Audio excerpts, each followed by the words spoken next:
Hello, my geeslings.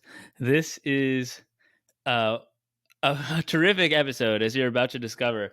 It's with another guest who really doesn't need an introduction, especially not if you're in the philosophy world or the mathematics world.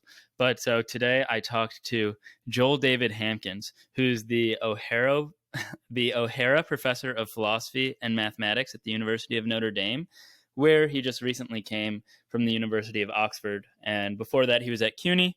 And before that, he did his graduate work with the great Hugh Woodin.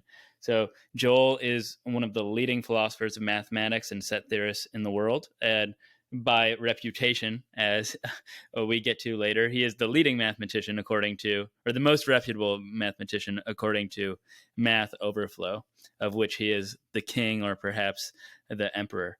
And in this episode, and I'm keeping this introduction short because of just how mammoth this episode is, we talk about a lot. We talk about paradoxes of the infinite. We talk about the Continuum Hypothesis. We talk about the Set-Theoretic Multiverse and inaccessible cardinals, super large numbers, paradoxes involving probability, and events extremely remote from our everyday experience. And most importantly, we also talk about Joel's wonderful hat collection and impeccable sense of fashion. But the main subject is Joel's upcoming book, which he's taken the novel step of serializing on Substack. So you can actually participate, read it, comment it as he's writing it and working on it. And it's called The Book of the Infinite. And it's meant to be more of an accessible text on paradoxes and infinity writ large than you might find in the standard academic literature.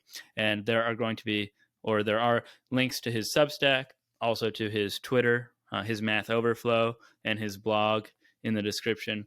And without any further ado, I mean, this podcast is, to my great joy, constantly soaring to new heights. And I think in this case, it's all thanks to Joel. So I hope you guys leave comments and reach out to him as well, and thank him for being on here, because this was great. So from Pins, my Giesling number 1, Mishka Giesling number 2 is sleeping on the bed. We hope you enjoy this show as much as Pins and I enjoyed talking with Joel.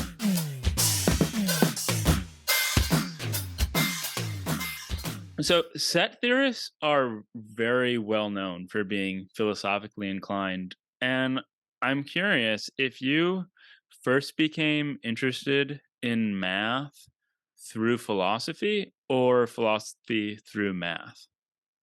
I see. That's an excellent question. So, I mean, of course, it's a kind of identity crisis that I have myself, whether I'm a mathematician or whether I'm a philosopher. My training, and my PhD is mathematics, and I worked in set theory from that time. And for a very long time, I called myself a mathematician first. But the work became increasingly philosophical, and I've always been philosophically inclined. And even as an undergrad, I was taking a lot of philosophy classes and so on.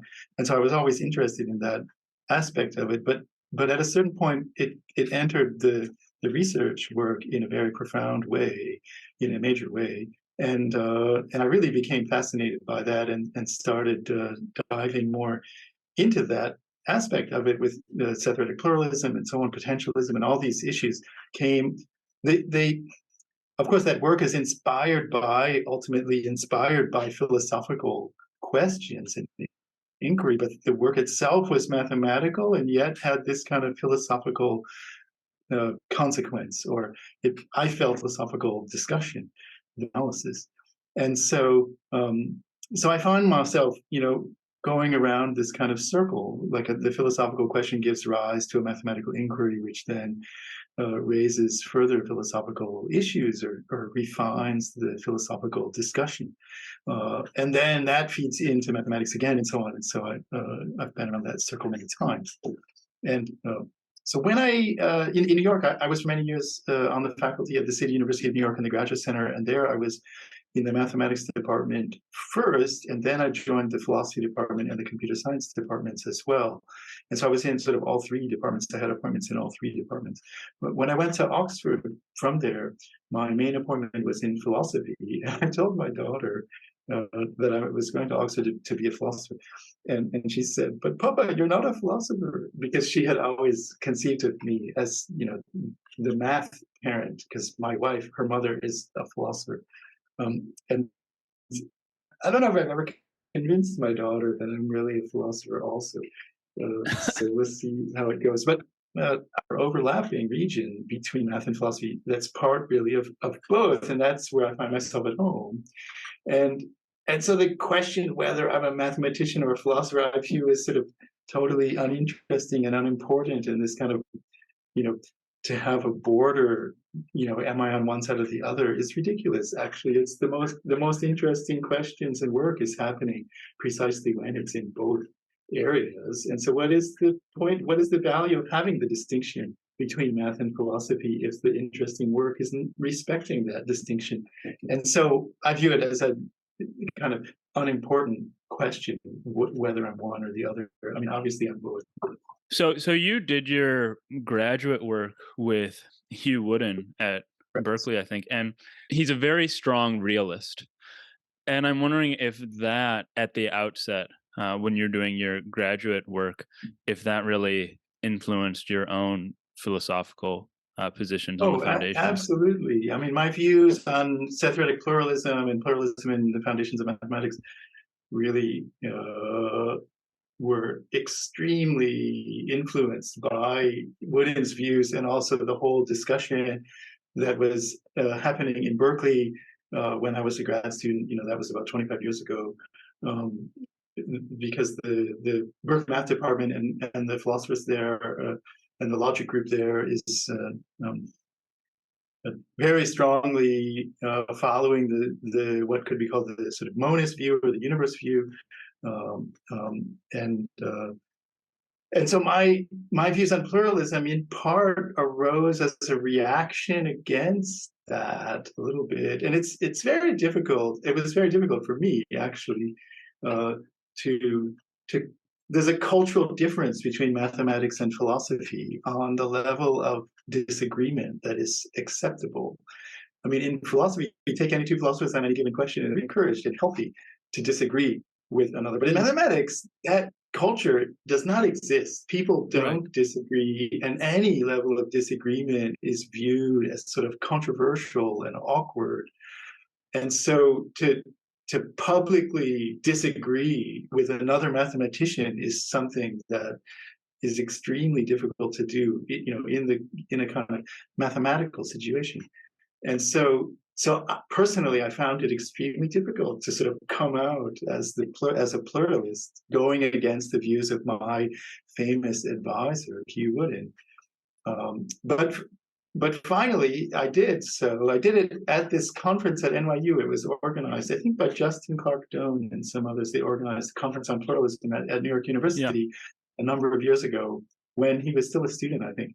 And and so I gave a talk there, and Woodin was also there, and a number of other philosophers of mathematics and set theorists were there. And that's when I sort of explained this multiverse view that I've been defending ever since then. Um, and it was extremely difficult for me to do that, knowing that Woodin was there and so on. And actually, I can tell you, so I gave my talk, and then the next day, Woodin was giving his talk. And what he said at the beginning of his talk was, well, he was introduced and so on. And then he said, well, the first thing I want to say is everything Joel said yesterday is wrong. And, I mean, he was joking, and I have a very good relationship with Hugh. Absolutely, disagreement in mathematics. It's a little bit different than in philosophical circles. Uh-huh. Oh, well, that's great. Justin is a good friend of mine. He's actually been on the podcast, I think, 3 times now. So, Okay. yeah, we've had a lot of fun discussions about the philosophy of math on and off the show. Now, before we get into your book, with your upcoming book, which I want to be sort of the meat of this discussion, Sure. just as an introduction, and though you've said a little bit about this already, at the most basic level, maybe for some of our more introductory or neophyte audience members. How do you see set theory and the philosophy of math as intersecting, or perhaps at some on some levels as being maybe indistinguishable? Oh, well, they're certainly distinguishable. I mean, because the philosophy of mathematics is a much bigger topic than the philosophy Hmm. of set theory. Or maybe, Right. did you say set theory or philosophy of set theory? I mean, there's sort of I said set theory, and I wanted to be clear. I mean, some levels maybe they're indistinguishable. Not obviously not entirely, right. uh, but So I where you think, see them as okay, connecting, at least. right. Set theory, I mean, as a mathematical subject, it's just that it's an area of mathematics, and it has these sort of two, I view it as having two roles that it plays within mathematics. I mean, apart from any philosophical considerations. On the one hand, set theory is its own subject of mathematics with its own questions and its own history and its own motivations. It's interested in the mathematical properties of transfinite recursion and well-founded iterations. And it was born in those kind of issues. For example, Cantor was looking at the process of what's now known as the Cantor-Bendixson process of, you have a set of real numbers, a closed set of real numbers, and maybe it has some isolated points in it.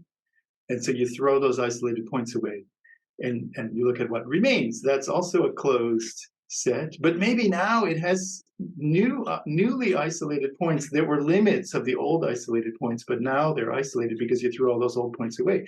So you want to throw those out and so on. And so you iteratively cast out the isolated points. And what Cantor realized was that actually it's kind of complicated because you can design sets. For example, maybe you have isolated points converging to a limit, and then another one, and another one, and another one. But the limit of all of those converge to a limit, and so on. And then you have things like that again converging to limits. And you have limits of limits of limits of limits of limits to any degree, any finite degree that you want. But it's not just the finite degrees. Actually, you can make a set that it's a closed set of real numbers, and it has the property that if through all of the finite numbers, then after all that, there will still be some points left, and they can be isolated. And so you have to iterate it not just through the natural numbers, but you have to iterate it transfinitely. And it was in thinking about this problem, what is the nature of that kind of iterative process, that led him to the concept of the ordinals and well orders and so on. And so, okay, so set theory has its own mathematical questions of that kind of nature that have mathematical answers. It's a subject of its own. Okay, but secondly, the second role that it plays within mathematics is that robust enough that it can provide interpretive accounts for almost any other kind of mathematical structure. The ontological resources that set theory provides us are robust enough, strong enough to interpret essentially arbitrary mathematical structure. And in this sense, it can play a role as a foundation of mathematics. We can view any kind of mathematical discussion as taking place as though it was taking place in set theory. And so this is a sense in which set theory is providing a sort of uniform foundation, and one can view essentially the entire mathematical enterprise as taking place in this mathematics. Maybe you want to use some kind of category theory or type theory or something like that as a foundation of mathematics, a particularly robust one. And it was close enough to the way that mathematicians were thinking about the nature of their mathematical objects, in terms of sets. Like, what is an order? Well, it's a set together with a binary relation on that set that obeys certain properties. It's transitive and reflexive or whatever. Or what is a group? Well, a group is a set together with a binary operation that combines and has an identity and inverses and so on. Or what is an ordered field? Well, it's a set together with a notion of addition and multiplication. All these things are just sets. So to specify a mathematical structure in a certain way meant historically, I mean, for the past century, meant to specify it in terms of set theory. Basically, you say what kind of set there is and what counter. So it was a quite successful foundation of mathematics. And so there's those two roles. Okay, neither of those roles is philosophical, although the foundation of mathematics role is more philosophical and connected with questions in the philosophy of mathematics. What does it mean to have a foundation of mathematics? Should there be only one? Are mathematical questions, do they have final definitive answers, or is there pluralism and so on? All those questions are about the sort of nature of the foundation. But of course, there's much more to the philosophy of mathematics than just those foundational questions. Right, but certainly, I mean, that first role about exploring the transfinite certainly relates to the philosophy of mathematics when you consider questions of finitism and realism, like the continuum problem. So I see both areas as intersecting with the Oh, I philosophy. see. Yeah, I agree with that. Yeah. Yeah. Okay. The reason I like to emphasize this sort of mathematical aspect is that sometimes when you're talking with people about set theory and the philosophy of mathematics, they sometimes make the mistake of thinking only about the foundational role of set theory. Like, for example, set theory, the way it's used, say, in category theory or something, then they're not always thinking about this other role of set theory, which is that it's its own subject with its own history and problems and questions and answers and techniques and so on that don't have anything to do with it being a foundation. And so I just like to emphasize that because it's sometimes neglected. But you're right. I think it also is. I mean, of course, it's explicitly about the infinite, which is inherently a philosophical question for millennia. Yeah, a tremendous question, and which, I mean, is where we'll start when we get to your book. And speaking of which, so you're taking a very novel route, at least as far as I'm aware, to developing your book by the Book of Infinity, by serializing it on Substack. And That's right. you're also teaching a course on it, which is less of an historically new phenomenon. But so why did you decide to serialize it on Substack as opposed to going, I mean, a more conventional route and just maybe using some papers and then sending it out to your editor at Oxford or wherever you're having it published? Why did you decide to do it this way? Right. Well, I find it really intriguing, the Substack model of publication. In the sense, well, for several reasons I like it. It gives the author basically complete control over the content and the formatting and everything. And I like that. It appeals to me. I can just be in charge. I mean, with MIT Press on my previous books, I was also basically in charge of the producing the proof-ready copy. Like LaTeX and that sort of thing. Yeah, right, exactly. LaTeX and TIKC and all that to produce the copy. So I had a lot of control also with MIT Press, and I enjoyed that. Okay, but Substack, it's basically completely me. Okay, and but the other thing I like about it is that there's a more direct connection with the readers, because there's a mailing list, and anyone can sign up can subscribe to it and get notified of the new chapters coming in, and there's discussion boards and so on, and it's already a number of comments posted there, and so I'm really going to enjoy, I think, interacting with my readers in that more direct way. If I publish a book with OUP or MIT or whatever, then it's sort of like sending it out into the void as far as interacting with readers is concerned. I mean, of course, I could try to simulate it, but there wouldn't be a place that's sort of automatically natural for people to talk about it, whereas on Substack there is. And secondly, the subscription model, the paid subscription model, I think is quite sound in terms of kind of eliminating the middleman in a way. I mean, it's relatively cheap for the users and readers to subscribe on a paid model to get all the archives and back content and everything. And so it just kind of appeals to me in this do-it-yourself kind of way. And so it's also kind of an experiment, though. I mean, I'm doing it as an experiment. We're going to see how it goes. And I guess there's another reason to do it this way, which is that the book isn't finished yet. I'm still like frantically writing it. It's just in time publication, because I'm teaching from this book which isn't finished, and so I've got to get it done in order to get the chapters out in time to use them. And so I thought that kind of makes sense to, under the gun, getting it done. But so far it's going fine. I think everything's going to be fine. Well, you already mentioned some of the sociological quirks of the mathematical community, and I mean, hopefully we'll have time to get back to that later. But the Substack, and your relationship with readers just adds another wrinkle to that I'm very interested in discussing more. But for now, let's turn to the Book of Infinity, and Okay. so Zeno's paradoxes have always really stood out to me, and I think they grip a lot of people. I don't know if this is an empirically accurate statement, but I suppose that they're some of the most famous paradoxes out there. Where did you first encounter them, and how did they speak Oh to my you? God. I was probably 5 or something. I don't know. Oh That's the wow! only I feel like I've been talking about Zeno my whole life. I really couldn't answer when I first heard of it. I mean, yeah, in my childhood for sure, though.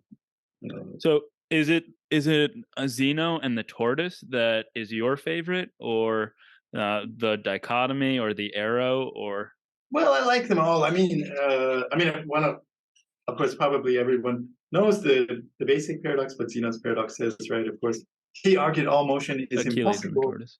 Yeah, all motion is impossible because, well, you couldn't possibly go from here to there, because before going from here to there, you would have to get halfway. But before getting halfway, you would have to get halfway to that halfway point, and before that, you would have to get halfway there, and so on. And so you must find yourself kind of frozen because you can't move to any point at all, because before that you must have moved halfway there. And so that's the basic structure of the paradox. And maybe it's a kind of underlying assumption of the paradox that it's not possible to do infinitely many things, especially in a finite amount of time.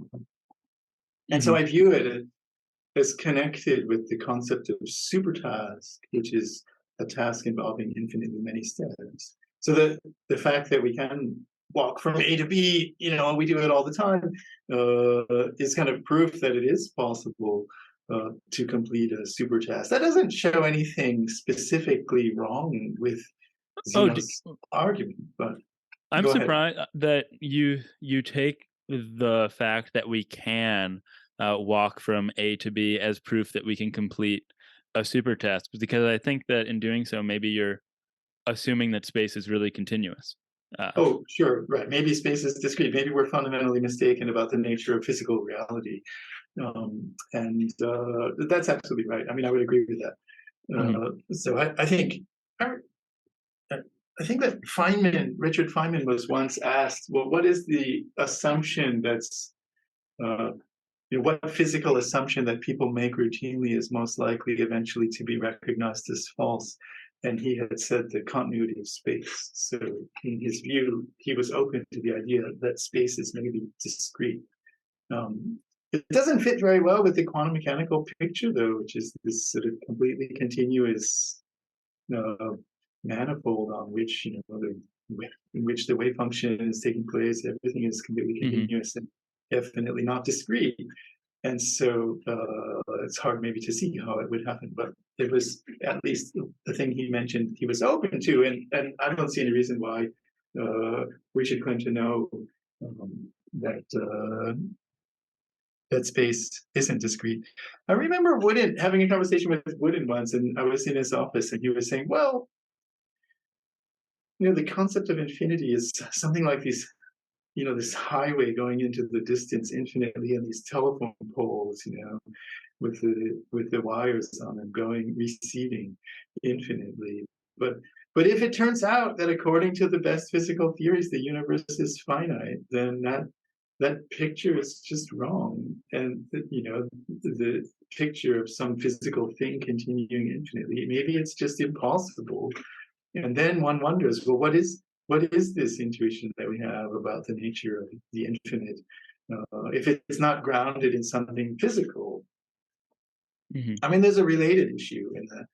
often comes up in philosophy and mathematics about the nature of existence of abstract objects like numbers. What is a number, and what is a function really? Um, and people sometimes have this discussion with the view that, well, it's not like a cup or a chair or something. We know what it means to say that a cup exists. We can knock it and so on. And whereas abstract objects, it's mysterious and opaque what it means to say that they exist. That's how the conversations sometimes go. But my view is, I really want to push back against this idea that somehow physical existence is something that we have perfect understanding of and intuitions about, and it's abstract existence that's the problem. I think that's completely backwards. I think actually we can give a pretty good account of what it means to say that the empty set exists, or the set containing the empty set, in terms of properties and things like this. We can give a much better account of what it means to say that the empty set exists than we can to say what it means for this cup to exist as a physical object. I think physical existence is completely mysterious. We have no idea what it Well, means for something to physically exist. I think of course, it's hard to get on board with the idea that physical existence is mysterious because we're so used to it. But that's just because we have this experience and it seems normal that things exist and so on. But what the heck is a table and physically existing table? I just have no idea what that means. Like, imagine another world which is exactly like this one, except the physical things don't really exist physically, but they only exist abstractly or in imagination. So what is the difference? I can't point at any difference. I just have no idea what it means to exist physically. That's the mysterious one. We can't say anything, it seems, about the nature of physical existence. Whereas we can begin to say something about the nature of abstract existence, particularly of simple mathematical objects. And so I view it as exactly backwards. Mm-hmm. Okay, a few thoughts. One, I saw a funny philosophy meme the other day. Whenever a philosopher needs to talk about some inane everyday object, it's always a table. It Right, always is exactly. a table. Another thing with regard to continuity, where we started off in the continuity of space, I Right. I'm far from a physicist, but I believe there are uh, very much alive and booming projects, such as I think loop quantum gravity, where a space is discrete. Oh, I see. Mhm. Yeah, and then again with you reference Feynman and how continuity is this assumption that we take for granted. A problem I've been working on lately, or more reading about than working on, is this problem with boundaries. So and contact. So in our everyday experience of quote unquote mid-size reality, we see objects as in contact with one another, touching. But if space is continuous, then there are no two adjacent points. There's always points between them, and that is in serious conflict with our intuition that two objects can be in contact. And I actually think that Alfred North Whitehead did some of his initial forays into Mariology and Mariotopology, or topology, to try to address this question. Oh, I see. That's interesting. I mean, of course, from a kind of physics point of view, the electron Hmm. clouds and so on are the things that are interacting. And Right. when you rest something on the table, then the force of the gravity on the thing that's on the table is the downward force on the thing that's resting on the table, and the table itself consists of molecules, and there's a kind of upward force because those clouds of Uh-huh. electrons are close enough that they can uh, um, uh, the forces interacting that way. So there doesn't have to be a kind of adjacent location in order to make sense of touching, right? It's just Right. It's more a problem for, like I said, our mid-sized reality and folk intuitions, and it's right. yeah. But Getting back to the question of Zeno's paradox and supertasks, there were two things in your book about this that jumped out at me. One is there's a section on the most contested equation in middle school, and I was Right. curious about what that is. And the second is a game that I think you've also referenced elsewhere that I've never heard of called the Chocolatiers game. So maybe we could start with the most Sure. contested equation in middle school. Sure. The most contested equation in middle school is the equation 0.99999 repeating is equal to 1. Okay, I buy that.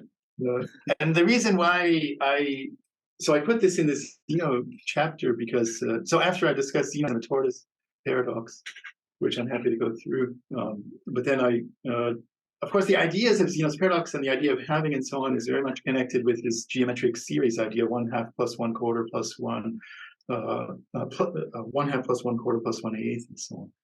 I mean, if you take Zeno's paradox, which is really arguing you can't go from A to B because before you did that you had to get halfway, but before that a quarter of the way, and before that an eighth of the way, and so on. But if you make a kind of inverted version of it, where we describe it like this: you can't go from A all the way to B because before doing that you'd have to get halfway there, but after you got halfway there you'd have to do half of the remaining and then half of the remaining, and so on. So it's a different way of thinking about essentially a similar calculation, but it leads to this geometric series, because what it shows is to go all the way, then a quarter, and then an eighth, and a 16th, and so on. And so that infinite sum, 1/2 plus 1/4 plus 1/8, and so on, is showing. And so in the chapter I give a proof basically of the geometric series sum, and one can use that analysis to also to analyze the equation 0.999 repeating is equal to 1. Because what does it mean really to have this 0.999 repeating? I mean, you have to think about place value. If I have a number like 347, then 347. So this 7, what it means is 7 ones plus 4 tens plus 3 100s, right? That's what place value means. And it's a kind of miracle of our number system that every natural number has a unique representation in base 10. You can always write it uniquely as a certain number of hundreds and tens and ones or so on, depending on what power of 10 you go up to. And then, of course, this kind of generalization of that idea is looking at places after the decimal point where we have 1/10ths and 1/100ths and 1,000ths and so on. And so this 0.99999, what it really means is 9/10ths plus 9/100ths plus 9/1000ths and so on. And it turns out this is a geometric series. Each term is 1/10 as big as the previous one. That's what makes it geometric. And if you apply the general analysis of geometric series, you can get that the answer is 1. The series in particular converges to 1. And so that's a way of seeing that 0.999 repeating is equal to 1. Sometimes people give a naive argument of this, like if you're actually in middle school and the middle school math teacher's up there proving 0.999 equals 1, then probably the argument's going to be something like this. You let x equal 0.999 repeating. So then what is 10 times x? Well, 10 times x, of course, when you multiply a number by 10, you move the decimal point over by 1. So 10 times x would be 9.9999 repeating. And now we can make a subtraction. We're going to subtract 10x minus x. So on the top, we have 9.999 repeating. And below that, we have 0.999 repeating. And if I subtract them, I'm going to get 9, because everything after the decimal point is going to cancel. But 10x minus x is 9x. So I see that 9x equals 9. And that implies that x must be 1. Okay, that's a completely standard argument for that equation. But in a sense, it's not fully satisfactory, because it's assuming that 0.999 repeating is meaningful. Because we said, let x be the number 0.999 repeating, whatever it is. It's not a proof that it is meaningful, but to really prove that that number is meaningful is something close to this geometric series argument, that the series does have a value, it converges to a number. And so we have this sort of, the simple account is just that kind of arithmetic manipulation. But another way to do it is, well, a lot of people know that 1/3 is 0.333 repeating, which you can get from the long division process. Mm-hmm. And so if you multiply 1/3 by 3, on the one hand, you get 1. But on the other hand, if I multiply 0.333 repeating by 3, I get 0.999 repeating. And so this is another kind of argument that 0.999 repeating is the same as 1. But that argument also is assuming that 0.333 repeating is a meaningful mathematical expression, which it is. But to really prove that it is, one needs to engage with the geometric series kind of analysis. Mm-hmm. Which you're probably going to have trouble explaining to the very typical middle schooler encountering this for the first time, unless they're maybe, yeah, I don't know. Maybe if you read the chapter, I give it a count. So I think it's understandable. But yeah, I'm not sure. Sometimes people have the view that middle schoolers can't understand, slightly more abstract mathematical ideas. But I think, in my experience, one can explain surprisingly many mathematical ideas even to very young kids. I've tried to do it myself. I've gone into my daughter's school since she was a kindergartner, and now she's in 11th grade.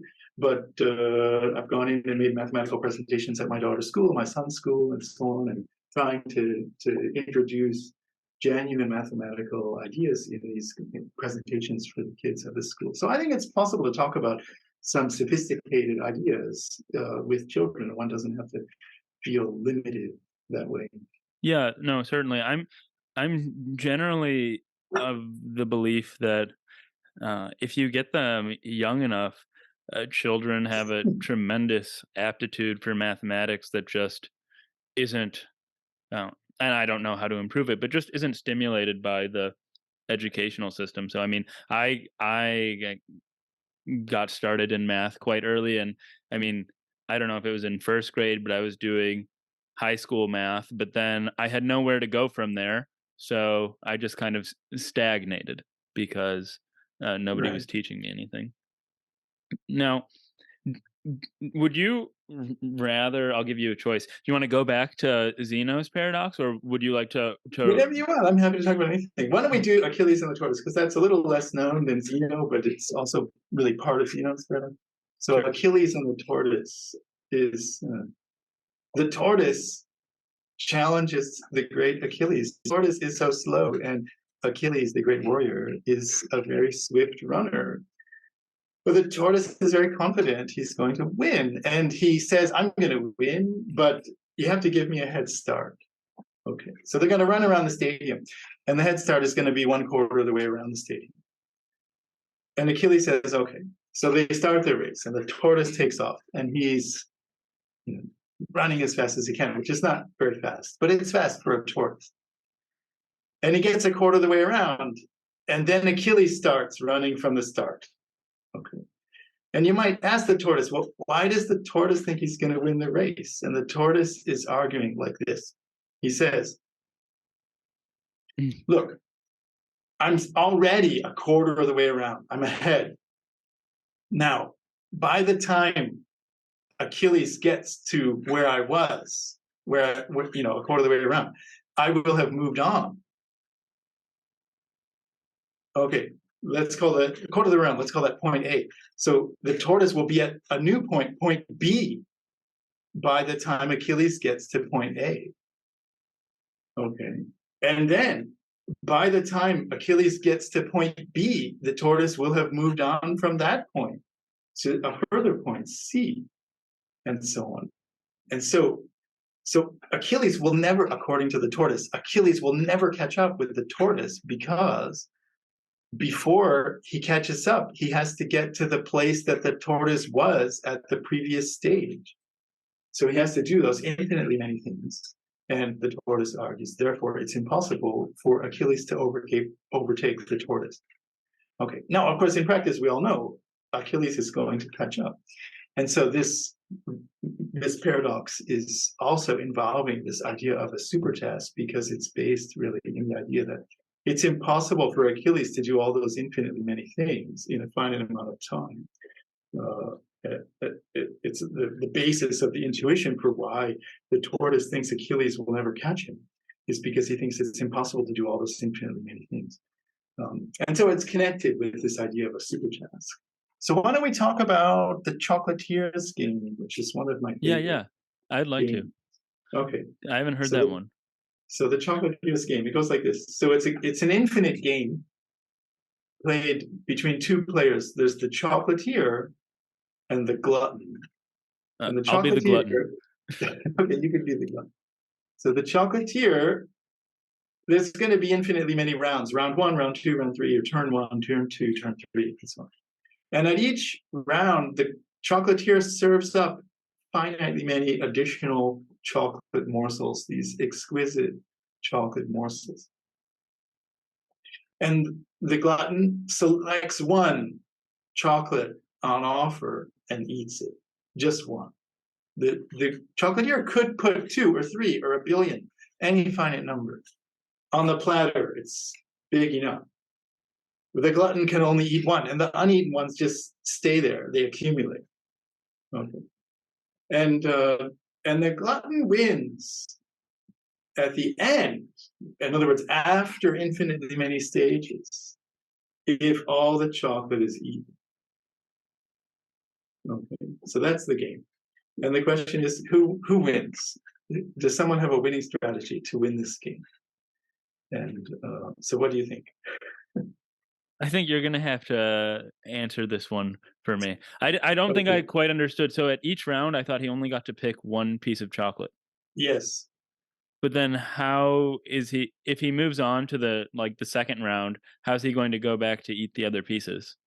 Yeah. So of course, if he always only chose the chocolate from the new ones, then he wouldn't win because those old ones would never get eaten. Oh, so he But the can go old ones back. are Okay. still there. He can sometimes eat an old chocolate if he wants to. But then the new ones haven't been eaten yet. And so this sort of puzzling aspect is that it seems like we're accumulating more and more chocolate on every round, potentially, because the Mhm. chocolatier could put more than one down. That's totally allowed. And so why wouldn't he? And so it seems difficult for the glutton to win. But in fact, the glutton can win. And the strategy is not very difficult. So Right. it's like this. So the glutton is just going to imagine that the chocolates are in a queue, in a line. And he's just going to put the new chocolates always at the end of the queue. And he's going to eat the chocolates from the front of the queue, no matter how old they are. And this is like the first in, first out rule of Yeah. restaurant storage, right? If you're running a restaurant and you have flour and rice and beans and whatever, then you always use the oldest ones, right? When you're making your recipe, and that way you reduce spoilage and waste and so on, right? The first in, first out. So the oldest ones are the ones you eat first. So that's what the glutton is going to do. He's going to eat the oldest ones first, and if he does that, then he's going to win because. So in effect, the new ones go, on the end of the queue, and he eats from the front. And so on any given round, some chocolates are put down, but there's only finitely many chocolates in front of those in the queue. And so he knows exactly on which round he's going to eat those chocolates. And he will do it. And so therefore, any chocolate that's ever served is assigned to the day of eating, and it will be eaten on that day, and therefore the glutton will win, because the glutton is going to systematically eat every chocolate. So is the mathematical intuition that's being exploited here is that the cardinalities are the same. They're both the size of the natural Yeah, numbers, and so I it's the guess same it's reason not that just about cardinality, though, really, because it has to do with the order also. okay.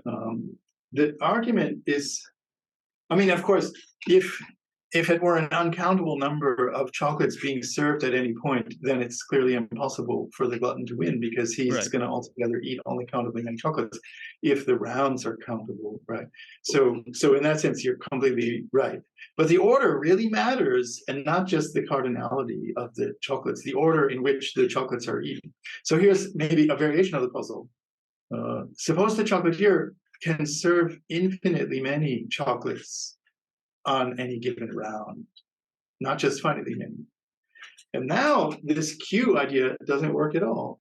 Because if on the first round it's infinitely many, I mean countably many, countably infinitely many, then at the end of the queue, those ones we would never get to them if we were eating first in, first out. So we have to do something else if the glutton is going to win this variation of the game. So in the game variation, right? So the question would be, can the glutton still win if the chocolatier is allowed to serve infinitely many chocolates on a given round?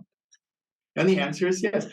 So, and the way it goes is like this. So we can think of, I mean, there's a couple of different ways to think about the proof, but let's think of not having a linear queue, but let's think of it like a kind of matrix, right? So the first day's chocolate, let's have one round per day, but it goes infinitely. So, and then I guess that's a day at the end. After all that, it's sort of conceptually difficult to think about time, is there a moment in time? So we don't have to think about it as a whole day. Maybe we should do it faster and faster. The first round should be held in 1 hour, and then a half an hour, and then a quarter of an hour, and so on. So after 2 hours, the whole thing is finished, if you want to do it like that. But let's just call them days or rounds. Okay, so the first day's chocolate, first round's chocolate, they all go on the first row of this matrix. It's an infinitely wide matrix. And then the second round chocolates go on the second row and the third row and so on. So each round, on the nth round, those chocolates go on the nth row. So if we're thinking about this matrix now, it's a kind of two-dimensional array, and we can, like Cantor, imagine a kind of snake-like path winding through this array, and that's going to be the order in which the glutton will eat the chocolates. And so if he gets to a certain square and there isn't a chocolate there, because maybe on some days the chocolatier only served finitely many, that's allowed. So some of the squares might be empty, in which case he can just eat whatever he wants. But the point is that there's going to be a snake-like path winding diagonally in such a way that the path visits every square in this matrix on some day. And therefore, that fact is exactly what you need to know that the glutton can win. So even if the chocolatier can serve infinitely many chocolates on a given day, then the glutton can still win. That's definitely a much more surprising answer than I think the first round of the game, the first iteration of the game. Right. There's further variations of this game. I mean, it really goes a long way. I like this game quite a lot for this reason. Namely, one can ask, well, suppose, so all of those strategies so far require that the glutton strategy depends not just on the set of chocolates on offer, but it also depends on the history, on the way that they were added, right? Because the particular way the chocolates get assigned to that matrix or to the queue, right? If the chocolates have been added on different days in a different order, then it might be the same set of chocolates on offer, but the glutton wouldn't always choose the same one if he was following the strategies we've defined so far. So the question is, could there be a strategy that didn't require the glutton to remember the order of the chocolates that they were served in, but we would want a strategy that just a sort of memory-free strategy that for any set of chocolates picks one in such a way that if you follow that strategy, then for the serving, the glutton will win. So that's the question, and it's not so clear at first.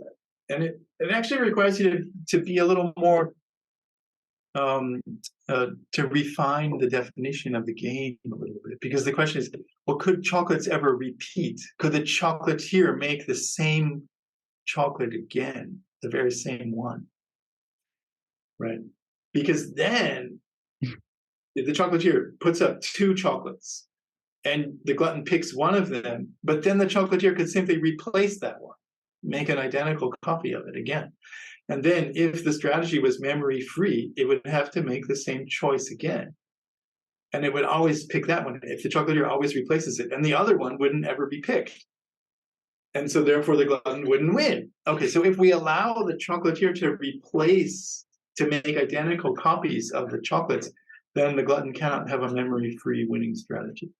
Hmm. But so let's say, look, the chocolatier is not allowed to repeat the chocolates. Every chocolate morsel has to be unique and exquisite on its own unique chocolate. Okay, that's fine. And then you can still ask, well, how many chocolate types are there? How imaginative is the chocolatier? Like, what's his recipe book? How many different chocolates could he conceivably make?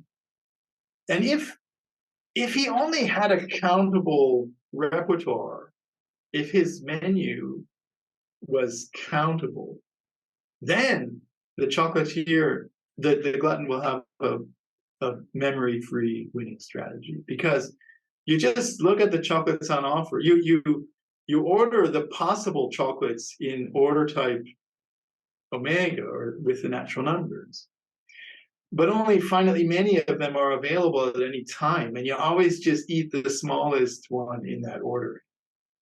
So that's a memory-free strategy. Whatever chocolates you're faced with, you eat the least one, least in the menu book order.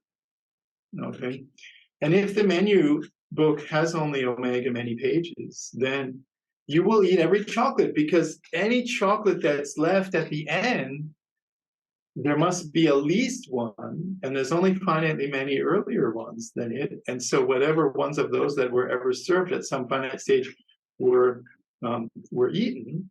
And so it would have been the least one at some stage, and so therefore you would have eaten it. So therefore, that's proof by contradiction that there can't be any chocolate left at the end, and so it's a winning strategy for the glutton. Okay, so then, of course, I mean, the whole discussion continues, because you can say, well, suppose that the chocolatier is uncountably creative, like with the real numbers. So there are, the number of possible, only countably many will get served, but suppose they're coming from this recipe book or repertoire, which is uncountable. And then it turns out you can prove, there's a certain argument to prove that the glutton cannot have a memory-free winning strategy in that case. So I really like this kind of problem, because it starts out very easy and you can understand everything about it. And then it starts turning into fascinating and difficult combinatorial questions of set theory. And so it's my favorite kind of situation, really. So No, it's extremely difficult and extremely fascinating. I wonder now if, I mean, it would be a good idea to jump a little bit forward in the sure. book and maybe a little bit backward for the audience a bit, just to get a better handle on the distinction between countable and uncountable sets. And what I Sure. have in mind is David Hilbert. So, for those who don't know, tremendously influential mathematician, one of the founders of proof theory. He has some great, I mean, he's immensely important philosophically, as well as the founder of formalism, has this one terrific paper among many called On the Infinite. But he has a list of very famous problems. The first of a very famous list of problems that around the turn of the century he wanted mathematicians in the next century to solve. And the first one actually happened to do with set theory, and it was Cantor's continuum problem. But he has this, well, I don't know, did he come up with Hilbert's Hotel, or is that something that people have just named after him? I think so. No, I think there's a paper that he wrote where he provides the allegory as a way of explaining Okay. the concept of countable. So Uh, shall we do it? Or yeah, please. Yeah. yeah, So, what so does it tell us about the? What is it? What does it tell us about the yeah, various sizes of the infinite? right, exactly. So it's the sort of entry level Hilbert's Grand Hotel.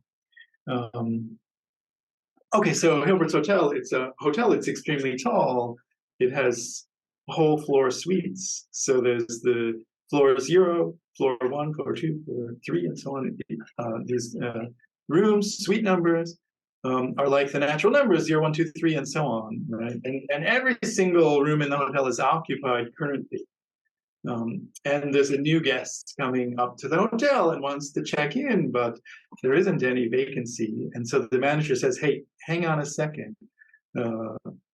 Give me a minute. and he sends a message up to everyone in all the current occupants, and tells them to move up one room. So everyone in the hotel moves to the next room up. So they all get their own room, again, their own new room. But meanwhile, room 0, the ground floor room, is vacated, and so the new guests can go there. And so even though the hotel was full, then by this maneuver, the manager was able to free up an empty room to accommodate the new guests. And it would work even if 1,000 people came and all wanted to check in. The manager could just tell the people currently in the hotel to move up 1,000 rooms, and then that would vacate the first 1,000 rooms. They would be empty now, and the new guests could go in there. And meanwhile, the old guests would still all be accommodated. And so what does that tell us before we move on to like the next step? What does that tell us about numbers? Yeah, well, so what does it tell us? So the idea is that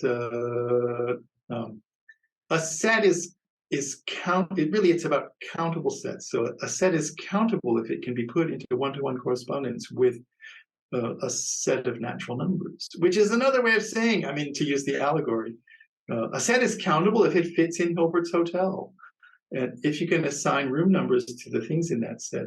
And so what it shows is that well, let's do Hilbert's bus first before we answer the question that you just asked me. So sure.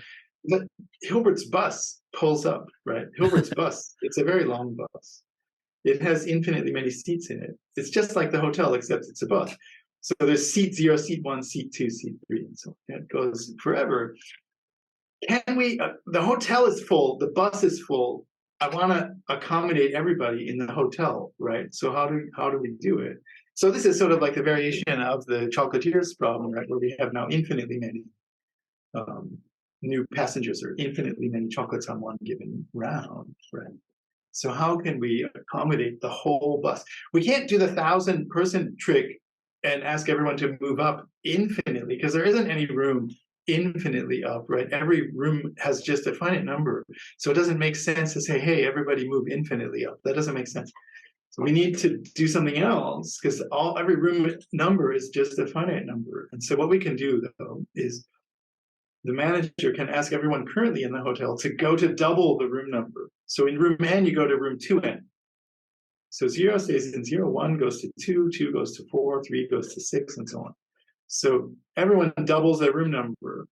So those are the even-numbered rooms. So we put the current hotel occupants into the even-numbered rooms, but that frees up all the odd-numbered rooms, and we can put the bus passengers into the odd-numbered rooms. Mm-hmm. And so what this argument really shows you is that if I have two countably infinite sets, then the union of them is also countably infinite. And it's a basic fact about countability, is that the union of two countably infinite sets is still countably infinite. And I think the reason that this intuition works for the general person, they're not going to object to it, is that every guest only has to move a finite amount to the next room. We're not bringing in anything that's totally, I don't know, spooky so far. Right, I think that's absolutely right. So sometimes people, when you're talking about Hilbert's hotel, and they make a reference to the top room or something, but there is no top room. I mean, so that it's a little worrisome when people start talking about the last room or the top room. There isn't such a room. It goes forever, and every room has another room on top of it, and n plus 1. So you're absolutely right. I think it should be important when you're rearranging that every person moves from a room to another room with a definite finite number. And so in particular, they move only finite distance. So then it becomes even more interesting, though, when Hilbert's train arrives. Right? Hilbert's train it's a train. It's got infinitely many train cars. He had a serious hospitality industry going. Each train car is infinite itself, like Hilbert's bus. So it's like infinitely many Hilbert buses, except they're all connected. So it's a train. So we have every person has a car number and a seat number. So car number C, seat number S, right? And now the question is, can we accommodate the entirety of Hilbert's train into Hilbert's hotel? And the answer is yes. And one way of doing it is like this. So, of course, we take the current hotel occupants and we say, everybody double the room number. So if you're in room N, you go to room 2N. Okay, so that uses up all the even numbered rooms, but it frees up all the odd numbered rooms. And now we need to tell the people in the train where to go so that everyone should have their own room, right? It's a sort of principle of the Hilbert's hotel allegory is that everyone gets their own private room. We don't want to ever put two people in the same room, which is a way of saying we want an injection from the people to the rooms, a one-to-one function. Okay, so if someone is in car C, seat S, okay, then we can put them into room number. We need an odd number, and we need it to be different if you change any one of those two numbers, the car number or the seat number. And you can just use prime factorization. Yeah. So we can put it in room 3 to the C times 5 to the S. That's an odd number for sure, because the prime factors are 3 and 5 only. Mm-hmm. So it's going to be an odd number. But furthermore, it's going to be a different odd number for every different person on the train, because every odd number has a unique prime factorization, and right. if it's got only 3s and 5s in it, we can tell the car number and the seat number from the prime factorization of the number. So therefore, because of the fundamental theorem of arithmetic, namely the uniqueness of prime factorization, it follows that this is a way of accommodating Hilbert's train into Hilbert's hotel. And this reveals another fundamental fact about countability, which is that not only is the union of two countable sets countable, but the union of countably many countable sets is countable. So you can take infinitely many, countably infinite sets, and the union of those is still countable. And so that's quite remarkable, I think. Actually, in the most general version of that argument, that the countable union of countable sets is countable, the most general formulation of that theorem requires the axiom of choice, actually. It doesn't require it to give the argument that I gave with Hilbert's train. And the reason is that we weren't just having a countable union of countable sets there. I mean, we have countably many train cars, and each train car has countably many passengers. But because they're on the train and the people are all assigned to the seats, we have a kind of uniform way. We've already chosen the manner in which the occupants of each train car are enumerated, because the seat numbers provide that uniform enumeration. But in general, if you have a countable set and each element of that set is a countably infinite set, then there are many different ways of enumerating the elements of that set. And so you technically need, and you can prove this, you need the axiom of choice to pick one. And therefore, this is why the most general formulation of the claim that a countable union of countable sets is countable actually uses the axiom of choice and requires it. Mm-hmm. Returning to the train just for a moment, this is not news to anybody, but it's always neat to see just how powerful so many basic things are, like the fundamental theorem of arithmetic, and the immense amount of applications that it has. Now, this relates then? So, what is Cantor's theorem, and then how do you explain, without going into Hilbert's hotel? I mean, how do you explain the different sizes of infinity to those who aren't particularly mathematically sophisticated? Right, I see. So one way of doing it is actually just to continue the allegory. Let me continue the allegory of Hilbert's, because sure. We had the extra passenger and the 1,000 and the bus and the train, but what about Cantor's ship? I mean, it pulls up in the harbor, right? Cantor's shipping, the cruise ship. Okay, Cantor's ship or Hilbert's ship? Cantor. Okay, yeah. Okay. And the reason why I call it Cantor's cruise ship is that it has a lot of passengers on it, and every passenger has a ticket, and the ticket number is a real number. Okay, so the number of passengers on Cantor's cruise ship is a real number. They have a serial number on the ticket. There's passenger number, of course, passenger number 1, 2, 3, and so on, but also square root of 2 and the cube root of 5 and e and pi and the square root of e and so on. Every real number it has a passenger in Cantor's cruise ship. Okay, and the question is, well, can we fit Cantor's cruise ship into Hilbert's hotel? And this is the sort of the allegorical way of asking the question that you just asked, namely, Cantor's theorem is exactly the claim that you can't do it. You cannot fit Cantor's cruise ship into Hilbert's hotel. The real numbers are uncountable. Remember, we said to be countable means basically to fit into Hilbert's hotel. And so to claim that the real numbers are uncountable is exactly saying that the number of passengers on Cantor's cruise ship is simply is too big. It's a bigger infinity than the infinity of the natural numbers. The infinity of the real numbers is bigger than the infinity of the natural numbers. And this is a consequence of Cantor's diagonal argument. Should we do the argument or what? I'm happy to do it. If you're happy to do it, then yeah, sure. Yeah, let's do it. Okay. Let's suppose we could fit Cantor's cruise ship into Hilbert's hotel. Okay. Okay, suppose we could do it.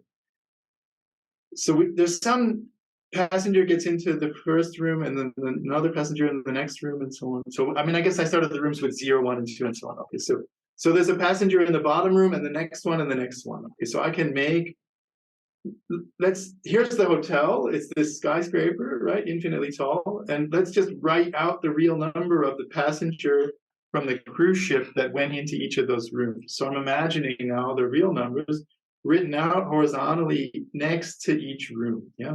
So I've got these real numbers. Okay. So I fit all the real numbers in. Suppose I had a way of doing that. Okay. That's a kind of the roster. The hotel roster was the way of assigning to every room. I mean, sorry, it's a way of putting the real numbers into the rooms. Okay. Now, let's assume that we started with an empty hotel. Just the question is, can you, even if the hotel were empty, can you put the real numbers in? That's the real question, right? So we don't have any original occupants. There's just the cruise ship. Does it fit into the hotel is the question. And I'm going to argue that it doesn't. And so I'm going to give that argument by supposing that we had a way of doing it, and I'm going to get a contradiction from this assumption. So we put the cruise ship passengers into the hotel, and we write next to each room the real number of the ticket of that passenger. Suppose that we had a roster that put every real number into a room of Hilbert's hotel.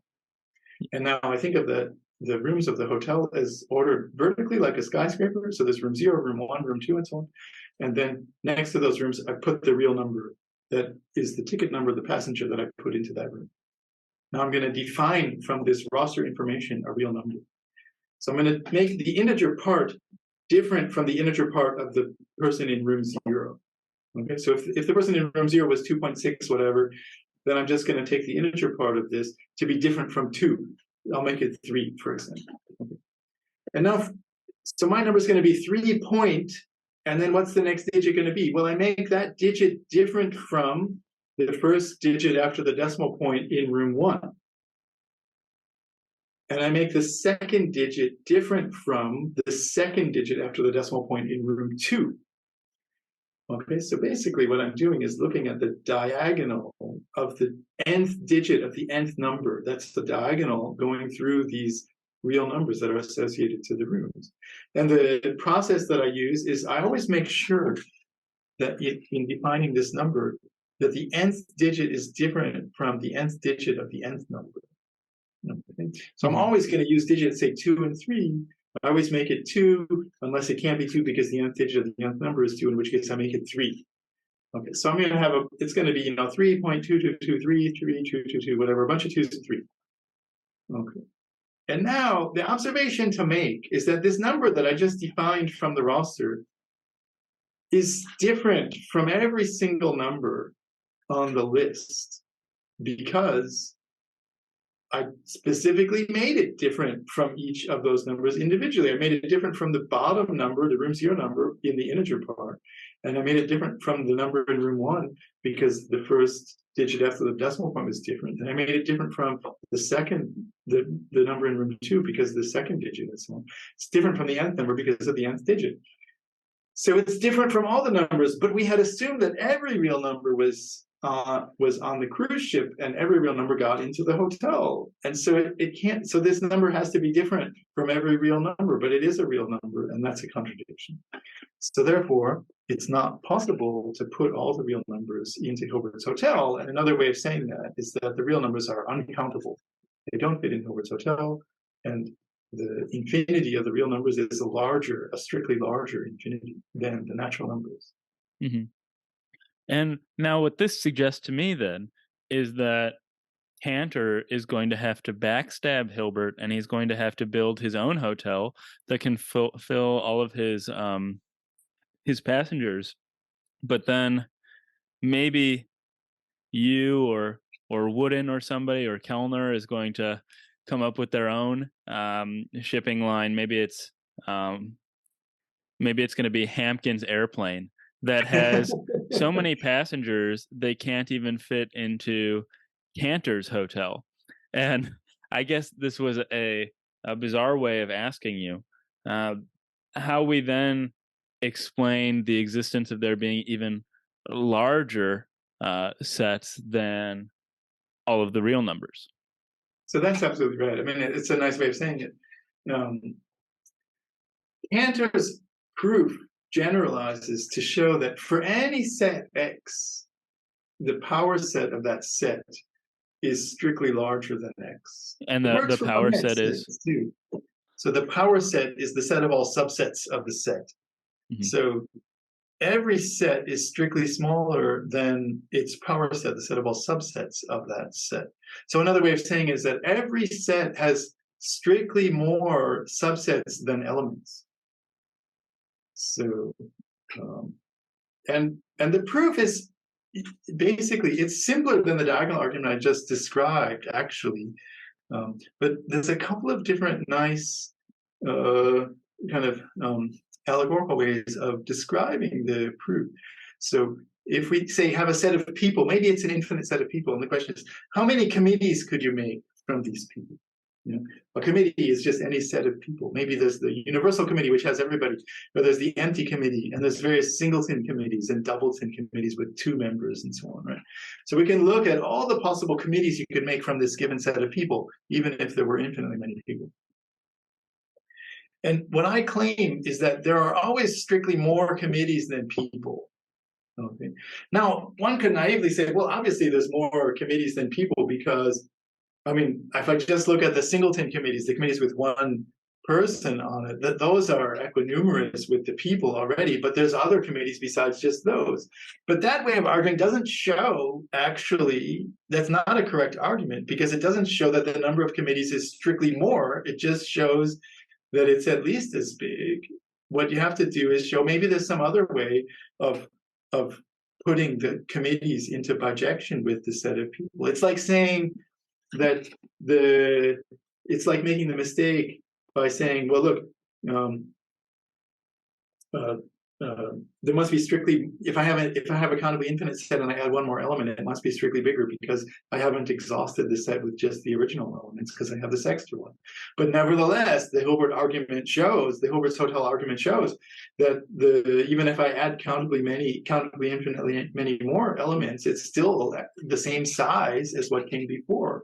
So it doesn't show that the number of committees is strictly more than the number of people just by observing that there are more than just the singleton committees. You have to get a contradiction from the assumption that the committees are in bijection with the people. Okay, so suppose we had such a one-to-one correspondence between the committees and the people. Okay, in other words, suppose that it wasn't strictly bigger, but they had the same size. The number of people is the same as the number of committees. That would be like a way of naming every committee after a person. You know, we're not saying that so if I have a committee and it's named by a person, it doesn't mean that that person is on the committee. That's not what I'm saying. I'm just saying if the number of people was the same as the number of committees, then we could associate with every committee a person, and let's think of that person as the name of that committee. Mm-hmm. Right? So there would be the Robinson committee and the Hamkins committee and so on, and every person would be the name of a committee, and every committee would be named after a different person. So suppose we had such a kind of naming scheme. Then what we could do now is consider the committee consisting of all people who are not on the committee that's named after them. Okay. Okay. Okay. So, like for example, if there was a committee named after you, the Robinson Committee, then maybe you aren't on that committee. In which case, you are on this committee that I'm defining now, which is the committee of Right. all people who are not on the committee that's named after them. But Mhm. maybe I am on the committee that's named after me, and so I wouldn't be in this Right. special Right. committee. Okay, but let's call this committee D for diagonal. Okay. The diagonal committee consists of all the people who are not on the committee that's named after them. Okay, but that's a perfectly good committee. And so it must be named after somebody. Let's call that person Johnson. Okay. It should be a name starting with D. I'm sorry. How about give me a name starting with D? Diderot. I don't know. I'm sorry, what? Diderot. Diderot. Okay.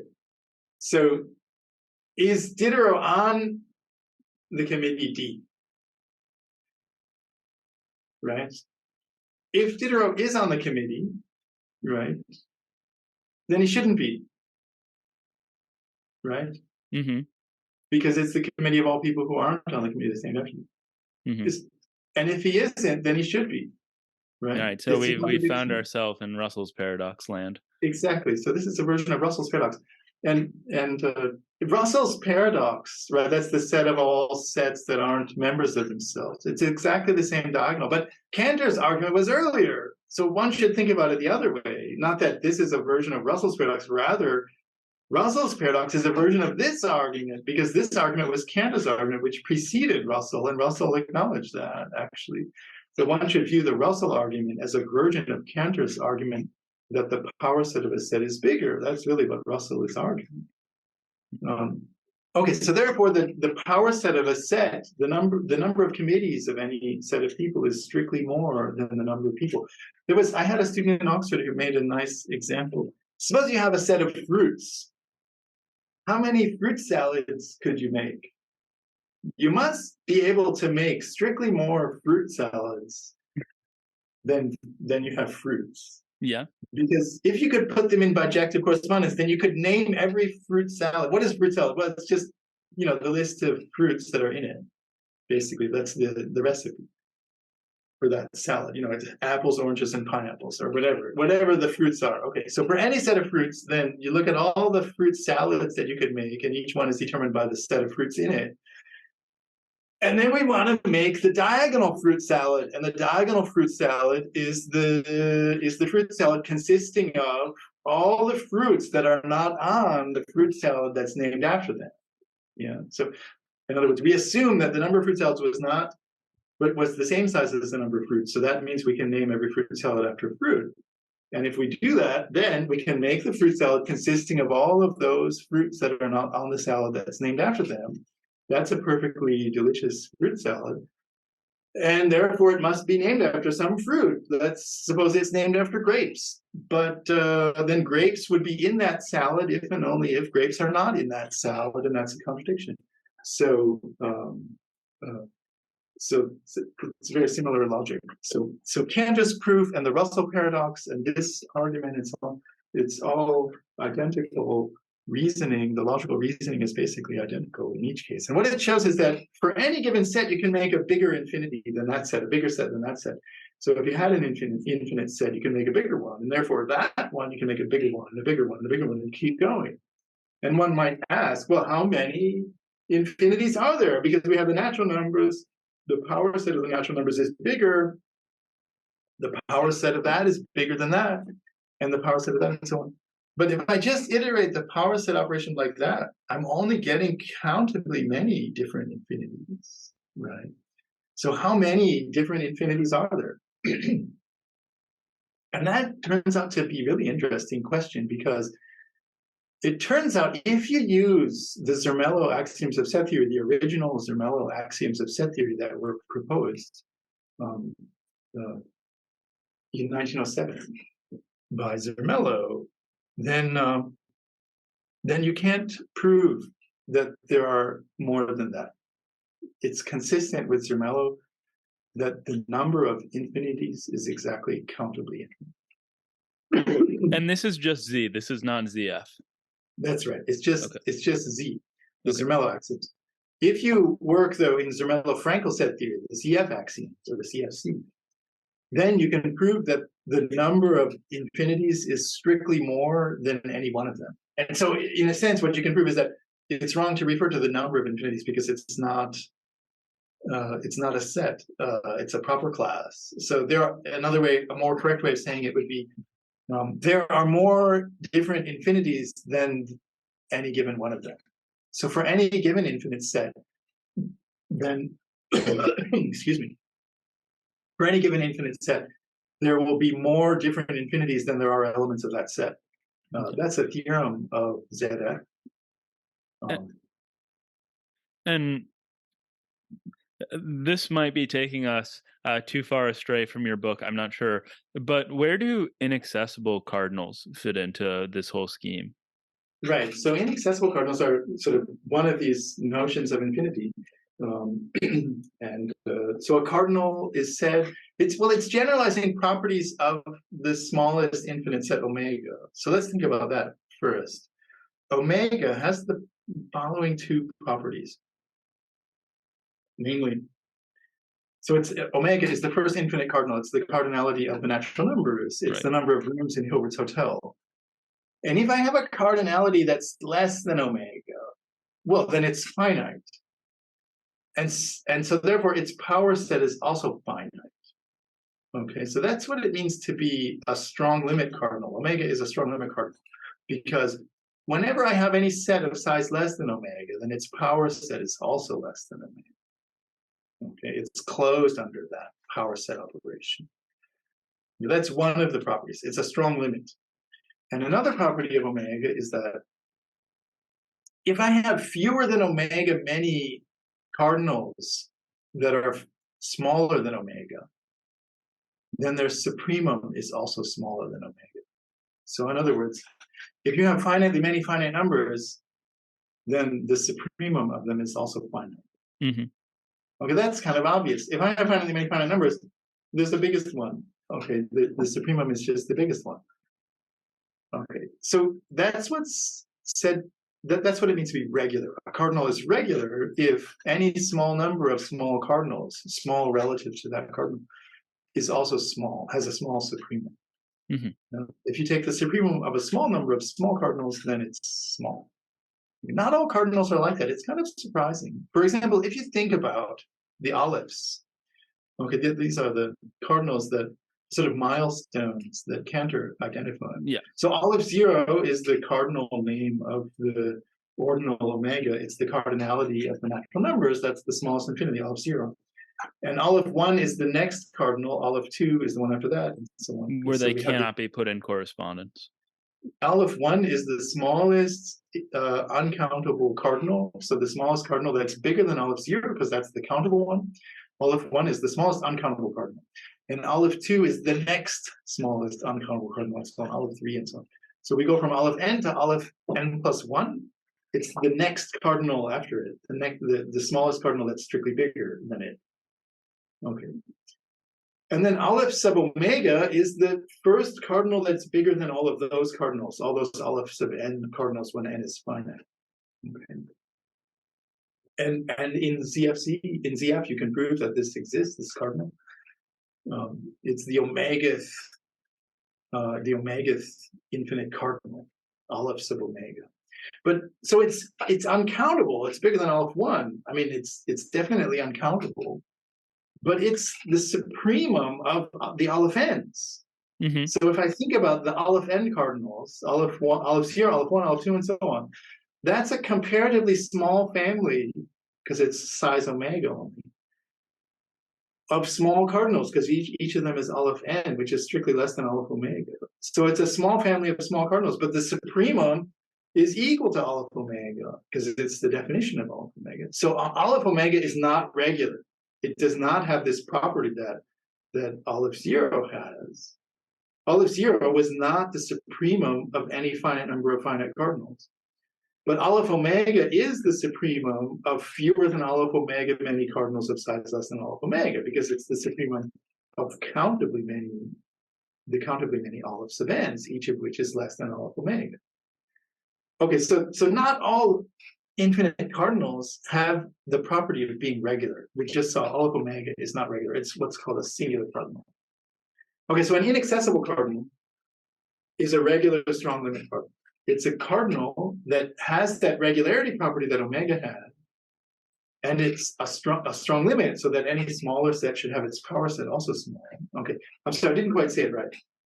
An inaccessible cardinal is an uncountable regular strong limit cardinal. So it has those two properties that Aleph 0 had, except that it's uncountable, so it's bigger. So in other words, the question is, can we prove there's another cardinal that's like omega with respect to those two properties, but is bigger? That's what inaccessible cardinals are. They generalize those properties of omega, but at a bigger infinity. So an inaccessible cardinal is sort of like omega with respect to the smaller sets. And they turn out to be incredibly fascinating, actually, these inaccessible cardinals. I mean, the first thing to say about them is that, well, unfortunately, we can't prove they exist. We can't prove in CFC that they exist. Yeah. In the normal axioms of set theory, we can't prove that there are any inaccessible cardinals. And that sounds like bad news. I mean, what kind of mathematician would study something that you can't prove it exists? I remember when I was first starting in graduate school, no, actually, it was when I was an undergrad and I was learning about inaccessible cardinals and so on, and various other large cardinals. Inaccessibles are sort of among the earliest large cardinals that one will look at. And at the time, when I was an undergraduate, I made the decision, look, I'm never going to be so ridiculous as to specialize in large cardinals, because that would be working on a mathematical topic that we can't prove the objects exist even. That's crazy. Okay, but later I found myself anyways specializing very much in large cardinals. I mean, it's like a huge part of my research. Yeah, absolutely. So, and I realized that I was wrong in my initial hesitancy about this feature, right? You might say, well, it's kind of a downer to study a mathematical object that you can't prove exists. And let me defend this approach. And the reason is that the large cardinal hierarchy is connected with the hierarchy of consistency strength over CFCs. Gödel had proved that any mathematical theory that's sufficiently strong, containing basic arithmetic, cannot prove its own consistency. It's the incompleteness theorem. So for any given theory, it will be weak in the sense that there will be another theory that's stronger than it that does prove its consistency. That's a strictly stronger theory. And this is a mathematical fact. You cannot prove in any theory that theory is consistent. So if I had another theory that did prove that, it would be strictly stronger in the consistency strength hierarchy. But then that one wouldn't prove its own consistency, so there would be a still stronger one, and so on. And even if you just go omega many steps, you're still not done. It's one of these transfinite hierarchies that it transcends, not just omega many steps higher. It goes like the ordinal. And so it's a fundamental feature of mathematical reality that any given theory has this tower of consistency strength over it, on top of it, stronger theories that get consistency-wise stronger. Right. And now it happens to be a fact that the large cardinal hierarchy instantiates exactly that feature, namely, if there's an inaccessible cardinal, then from that assumption we can prove on ZFC that ZFC is consistent. So it's making exactly the consistency step, the jump up in consistency strength. And if you have two inaccessibles, then you get the consistency of one inaccessible, and so on. If you have alpha many inaccessibles, then you get the consistency of beta many for any smaller beta. And so the large cardinal hierarchy is increasing in consistency strength in exactly the way that we know must happen because of Gödel's incompleteness theorem. So in other words, it's a kind of prediction of Gödel's incompleteness theorem that there will be these towers, these extremely tall towers of theories that have the feature that they're increasing in consistency strength. And then we find these very natural large cardinal notions that arise totally independently from natural considerations of infinite combinatorics, like generalizing properties of omega. And there's all kinds of other ways to get at large cardinals also, like Ramsey theory and so on, compactness properties of infinitary logics and measure theory and so on. Generalizing other mathematical ideas give rise to these combinatorial large cardinal properties. And it turns out that they are increasing in this consistency strength. And so this is why we study the large cardinal hierarchy, because they are natural realizations of this prediction that Gödel had made for these stronger theories. So and so the fact that we can't prove they exist is just the consequence of the fact that they're increasing in consistency strength, and it's not particularly worrisome. We want to know what are those stronger theories that do prove consistency of the theories that we think are true. And so we wanted to seek out those theories. Of course, we could have just taken the consistency statements themselves, but the fact that the large cardinals are expressing very natural infinitary combinatorial mathematical assertions is very welcome, because it makes it seem much more natural. But also, I mean, quite fascinatingly, quite importantly, this all goes back to Aleph 0, Aleph 1, Aleph 2, and Hilbert's first problem, which we touched on briefly, and namely the continuum problem and the continuum hypothesis. And I think it might be, I don't know if you touch on this in your book, but it might be worth diverging from the book just a little bit to touch on what the continuum hypothesis is and how this actually relates more to your philosophy outside of the book with regard to realist and objectivist or not objectivist positions in the philosophy of math. So what is the continuum hypothesis? Right, sure. So let me explain it. So in fact, there is a chapter in the book on the continuum hypothesis. So okay, great. Talk about it briefly. Okay, so it goes all the way back to Cantor when he first discovered that there are these uncountable infinities. So he knew that the real numbers were equinumerous with the power set of the natural numbers, it turns out. So that we know that you can always take any set and the power set is strictly bigger, and moving from the natural numbers to the power set or taking the real numbers, it's the same in terms of cardinality. The real numbers and the power set of the natural numbers are equinumerous. That's the same infinity. And the question is, well, is it the same as the next cardinal? We know that the power set is strictly bigger, but is it the next one? So another way of asking that question is, are there any infinities in between the natural numbers and the real numbers? Right? If it's the next totally natural question to ask. Yeah, completely natural. And of course, we can define many, many different sets of real numbers.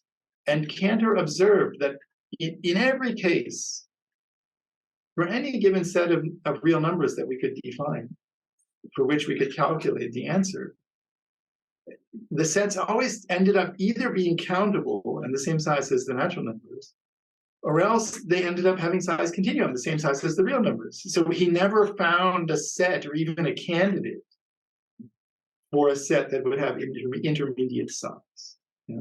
And he struggled with the question basically his whole life. Are there sets intermediate or not? And the continuum hypothesis is the assertion that there are no infinities between the natural numbers and the real numbers. So it's the real numbers is the next one. The next Aleph 1.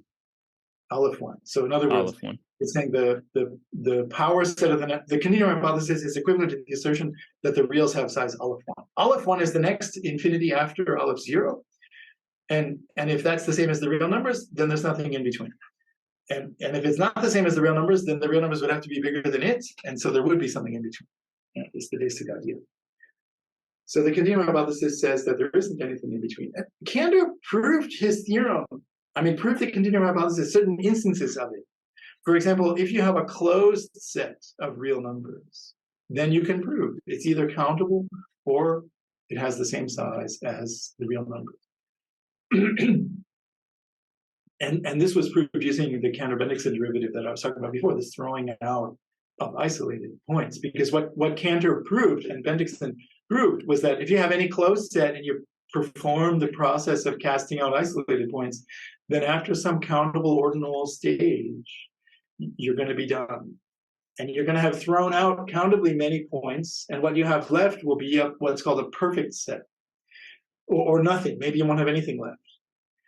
So if you don't have anything left, then this original set was countable. And if you do have something left, it's a perfect set, a non-empty perfect set.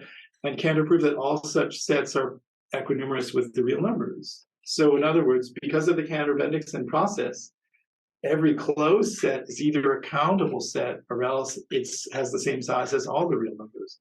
And that's exactly the continuum hypothesis assertion for those sets.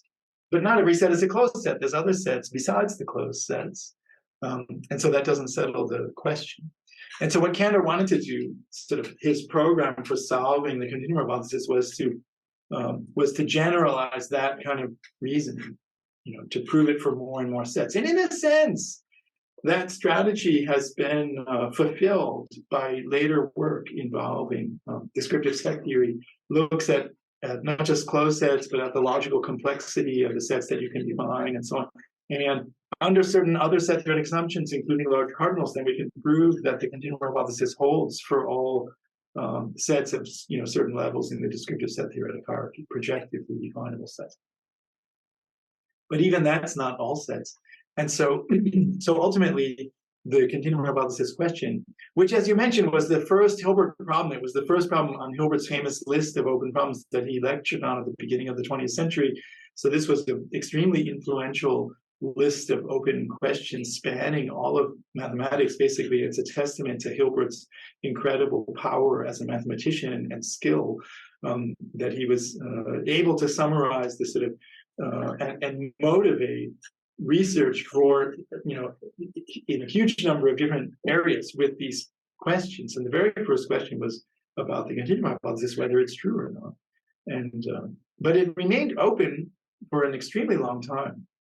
So in 1938, Gödel proved that you cannot prove that the continuum hypothesis is false relative to in ZFC. ZFC. Yeah. So in other words, what Gödel proved was, if ZFC is consistent, then it's consistent that the continuum hypothesis is true. So that's another way of saying what I just said. So assuming consistency of the basic axioms, then you cannot prove CH is false because it's consistent that it's true. And the way he did that was he proved that if there is some model of ZFC, then there's a model in which the continuum hypothesis is true. Right? This is how consistency proofs go. For example, how do you know in geometry? Maybe the parallel postulate of Euclid is not derivable from the other Euclidean axioms. Right. The famous independence result in geometry, right? And how do you prove something like that? How do you prove that a certain statement is independent of some other axiom? Well, the way that you prove it is you produce models, in which the given statement has all the axioms, but the given statement either is true or is false. That's how you prove it. You need two examples, basically, to prove independence. So for geometry, we need a geometry in which the parallel postulate is true. Okay, Euclidean geometry has that property. Right. Take the Cartesian plane, that's a model of Euclidean axiom with the parallel postulate. And then we need another geometry, say the Poincare disk or something, in which all the other Euclidean axioms are true, but the parallel postulate is false. Okay, in hyperbolic space, it's false. So the way that you prove an independence result is you give models exhibiting that the statement could be true or could be false, even when all the axioms are true. And that's what Gödel did in 1938, half of it. He showed that if there are any models of set theory at all, then there's one in which the continuum hypothesis is true. And the model that he built is called the constructible universe. Right. Okay, that was 1938. And so what it means is that after that, it was safe to assume the continuum hypothesis. You're not going to be led into contradiction. So if you want to have it, girl is telling you, well, if you want to assume it, it's safe to have it. Okay. And then it wasn't the rest of it wasn't established until 1962 with Paul Cohen, who won the Fields Medal. Which Forcing, has been tremendously important for your work.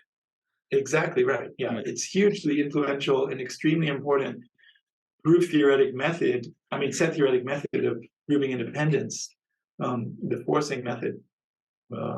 And what Cohen proved was that if there's any models of set theory at all, then there are models in which CFC plus not CH is the case. So in other words, he's proving that you can't prove CH because it could be false. There's a model where it's false. So that shows that it's independent. And a lot of people, a lot of mathematicians even who who first come to set theory and hear about the independence, it's kind of puzzling because they say, well, how could it be that it's consistent that there are intermediate sets without there actually being intermediate sets? Because if this is the confusing point, if you have a kind of naive picture of what's going on, then you might think, well, look, if it's possible that there's a set of reals that has intermediate cardinality between the natural numbers and the full reals, then there is one, because it's possible, and just use that set. It's a perfectly good set of real numbers, and it has intermediate cardinality. I mean, that's the kind of naive intuition that you might have. You might be puzzled. How could it be independent? Because it seems like if it's possible that there's such a set, then there is one. Because we're taking all the sets, a possible set is just another set. Okay, and the reason why that's naive is that it's not paying enough attention to what it means to have a model of set theory, right? I mean, we have these axioms, the theory that we write down, and so on, and that if you have a kind of model theoretic approach to the problem, then you see, something is provable or not provable. Can be established on the existence of these models where the statement is true or not true. And having a model of ZFC, maybe the natural numbers and the real numbers inside that model, it might not even have all the real numbers in that model. If there's a model of ZFC, then Skolem had famously observed that there's a countable model of ZFC. So this would be externally, sort of from a God's eye point of view or meta-theoretic point of view, we look at this model, and it's a countable model. It's a basic fact of model theory that if you have any model in a finite language like set theory, then it has a countable elementary substructure. So it's going to have a countable submodel that also satisfies all the axioms. So it's a model of CFC. It has only countably many sets in it, but it thinks the reals exist, and the reals are uncountable, and the power set of reals are even bigger infinity, and so on. But actually, from outside the model, we can look at the whole thing and see the whole thing is just countable. So the point is that what a model thinks is true isn't the same thing as what's really true.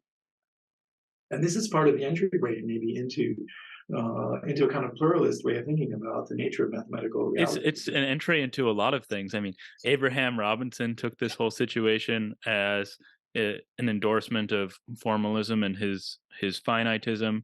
Woodin, his program goes in a completely different a completely different direction. But yeah, I would really, briefly like to hear, well, because it's a subject of its own podcast in its own right, but hear about your view on this set theoretic pluralism before maybe we go back to some of the other paradoxes and discussions. Sure. Yeah, I mean, of course, this part of the discussion is much more advanced than the other part. Right.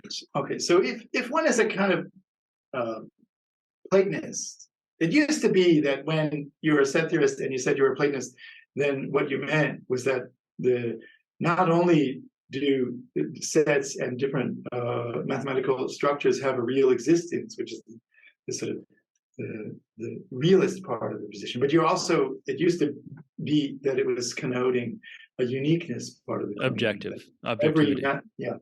Every mathematical statement should have a definitive truth value, and there's a kind of unique realm of mathematical existence, this Platonic realm, in which the Continuum Hypothesis question has an answer in that realm. Yeah, which I think is the very intuitive sort of way of looking at it. It's the way we look at things in everyday life. I mean, it is day or it is night. here. Yeah, I mean, it makes sense. If you ask a mathematical question, you say, what's the answer to the Riemann hypothesis, or what's the answer to any other mathematical question, then there's an intuition that there's a fact of the matter about it. And so, yeah, I think Paul Erdős has this great quote where it has something to do with, and the demon of independence reared its ugly head. right, exactly. So to push against this way of thinking, though, it's sort of like saying, well, okay, the parallel postulate is independent, but is it really true? And is it true or not? And you might say, well, what do you mean? Is it true? It's a kind of nonsense question. I mean, in some geometries, the parallel postulate is true. In Euclidean geometry, it's true. And in other geometries, it's not true. In hyperbolic space, it's not true. And it doesn't make sense to ask whether the parallel postulate is really true or not. You have to say which concept of geometry you're talking about. And Right. And I mean, for thousands of years, geometry had proceeded on the assumption that there was one true geometry. Geometry was the mathematics of physical space, maybe is what people thought, and Kant wrote on this and so on. And that the subject of geometry was about sort of elucidating the truths of the one true geometry. Right. I think that was Euclid's motivation. Right. Yeah. But the rise of non-Euclidean geometry maybe is a kind of splintering of that view, right? Because it's a way of realizing, no, there isn't just one true geometry. There's a lot of different geometries depending on, curvature and so on, and whether it's Euclidean or non-Euclidean. So we have this choice of different concepts, and that the idea that there's one true geometry in which every geometrical statement has a definitive final truth value is just wrong because of these different geometries. And a very similar thing, I argue, is happening in set theory now. We proceeded for a century with the idea that there's this one true set theory. But what is becoming more than apparent now is that no, there isn't just one true set theory. There's a lot of different set theories, and they have different truths and different fundamental features depending on whether CH is true or not, and whether there's large cardinals or not, or whether determinacy holds in an inner model or not, and so on. And this relentless independence phenomenon, basically almost every non-trivial statement in set theory is independent of CFC, is the observed phenomenon. We have thousands of independence results now coming out of forcing and large cardinals. And so all of that seems taken most naturally as evidence in favor of a pluralist view, just like we have a pluralist view in geometry. And we should abandon the idea that there's a one true set theory. This is not a fruitful way of thinking. And rather what we should be doing is exploring the realm of set theoretic possibility and seeing how these different set theoretic concepts are related to one another, and by forcing or by inner models or by other means and extensions and so on. And so this is sort of what the pluralist point of view is doing, is encouraging a different kind of research program, not to find the one true theory of set theory, the one that's true in the one true universe, but rather to explore what's possible and to find connections between the different set theoretic concepts. And so I guess in a nutshell, that's one way of talking about it.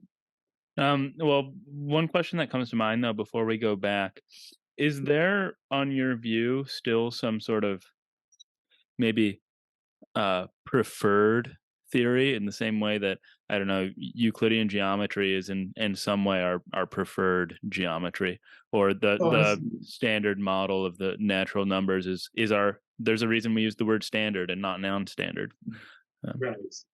So, okay, that's a good question. So sometimes when people talk about pluralism, in fact, they even sometimes attribute to me the view that if one is a pluralist, then all the different theories have equal status, or they're equal somehow. But that's not part of the view, I think, and I explicitly argue against that in my multiverse paper.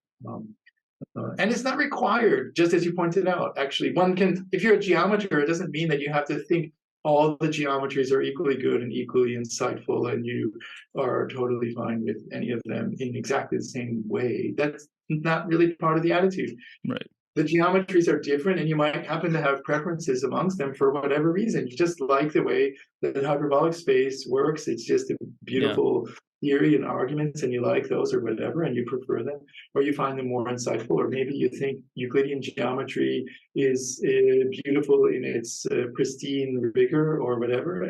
And you don't, the equality part or equal status or equally good just doesn't have to be part of the Right. pluralist picture, and it doesn't have to be in set theory either, as you mentioned.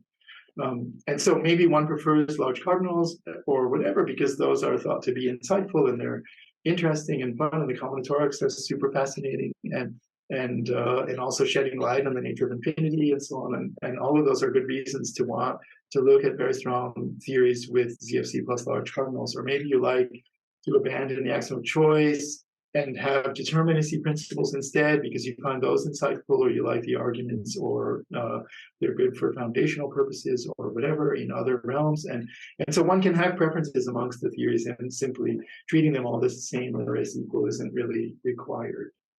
Right. Yeah. It would be very strange, or you would want to avoid being committed to taking all consistent theories on a par, because then you'd Right. have to say, oh, the theory that's just the axiom of pair is clearly not as fruitful or interesting as ZFC. There's another related part, right? Because if you, as you said, if you have a kind of sharp boundary for the base theory, like say you're only looking at extensions of ZF, for example. Sometimes people want to do this, or CFC even. But then sort of what's true in the multiverse is just reducing to what's provable because of the completeness theorem, right? And so then that kind of formalism that has the sharp boundary on the theory reduces to formalism, basically, because if something isn't provable, then there's a model where it's not true, if and only if. That's exactly the content of the completeness theorem. And so, but in my view, this sort of pluralist attitude isn't really about formalism. It's about, what concepts of set are there, and how useful are they? And I don't see any need to have a kind of sharp boundary on the multiverse of set theory. In fact, I argue against this sharp boundary. And this example came up. We had a discussion at Harvard a number of years ago. There was a workshop there, and I was there, and Woodin and Peter Kollner and Steele was there, and various other people. And Magador asked the question, is there a French restaurant in your neighborhood?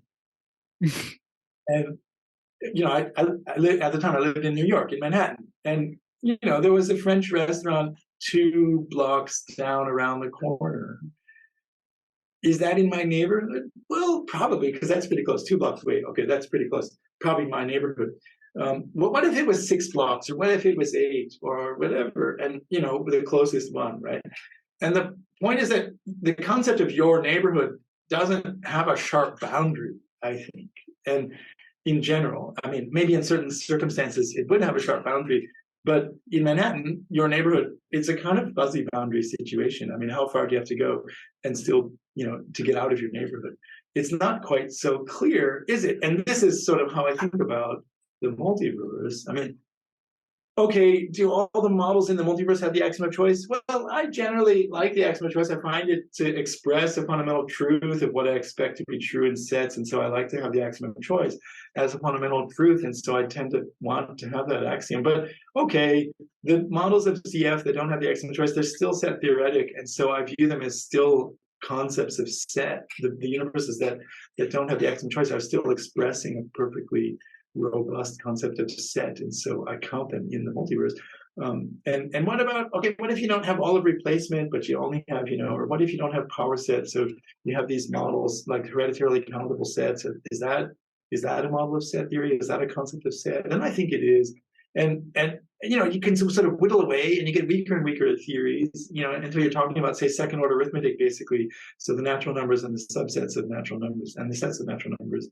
So that's a kind of set theory, isn't it? Because in that realm, you have sets of numbers, and you can code other countable mathematical structures and so on. So it feels a little set theoretic, and even though it's nothing like ZF.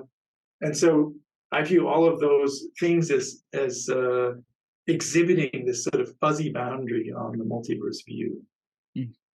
Well, last question I'll ask in this area. It's more about your own personal preference, but Gödel's program, Woodin and Kellner's program, the search for natural axioms of large cardinals that might provide some sort of settlement or at least continuation of work on the continuum problem.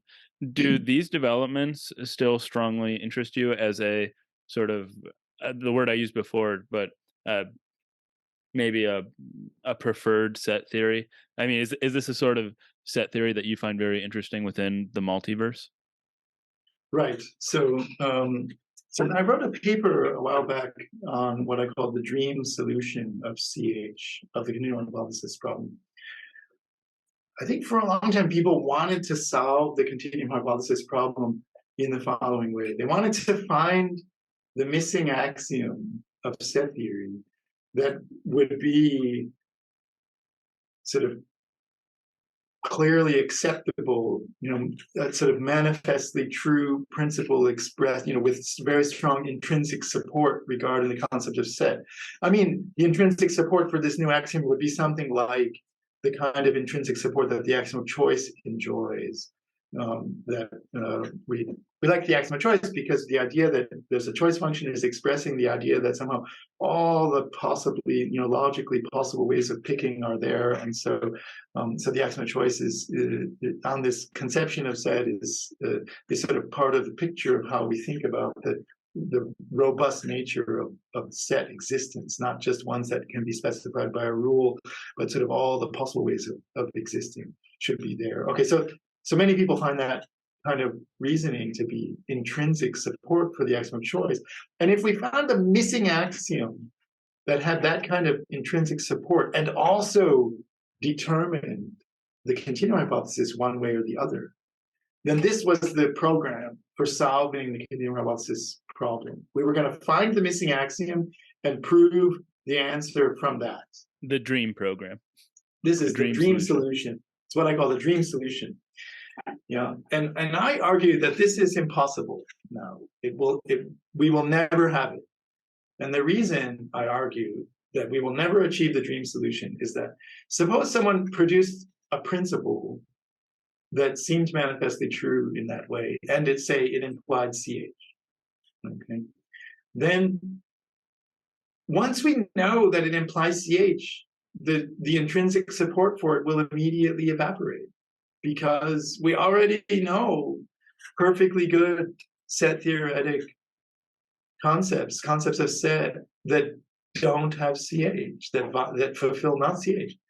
So in other words, we already can see how it's perfectly consonant with acceptable ideas about the nature of sets, that new principle is false. So that immediately destroys whatever intrinsic support it might have had.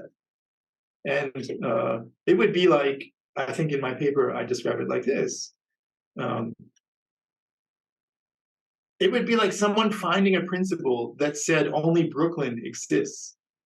But I already know about Manhattan and Queens. So how could I possibly ever find that principle acceptable, right? If someone had found an axiom that they said, this is the missing axiom, and it implies CH, then that's like saying only Brooklyn exists, because I already know perfectly well how to have not CH. And in which case, I already know all about what it's like to live in a set theoretic world, which seems fully set theoretic and rich, in which that principle is not true.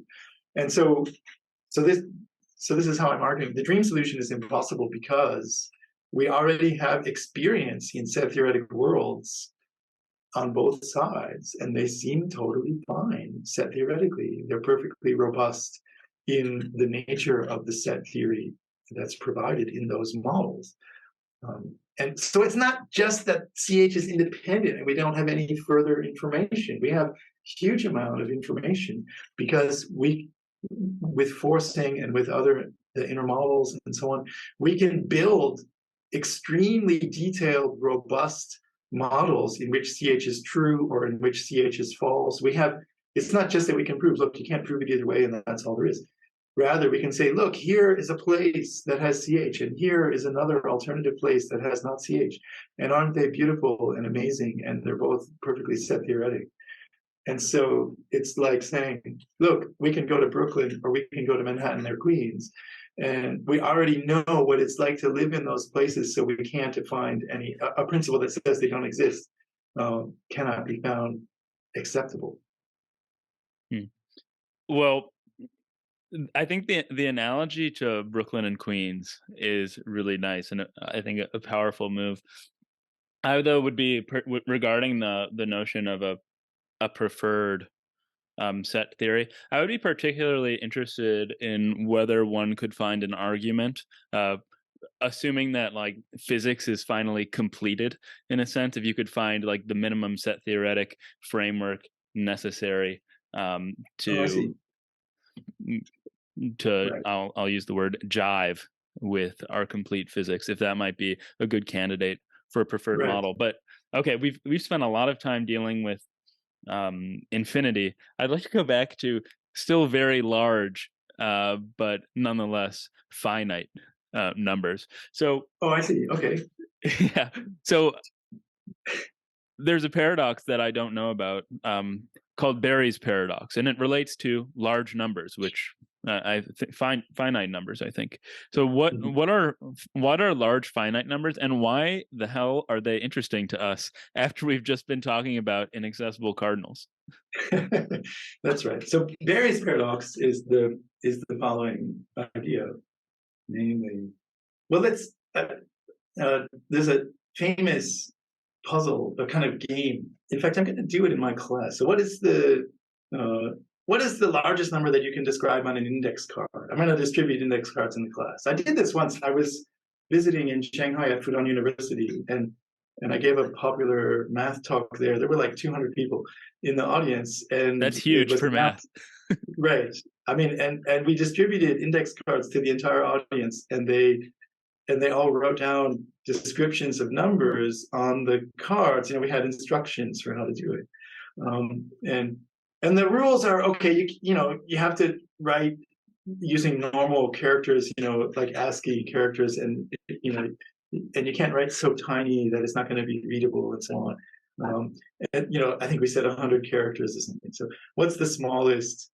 What's the largest number that you can describe on an index card using a certain number of characters from a certain alphabet?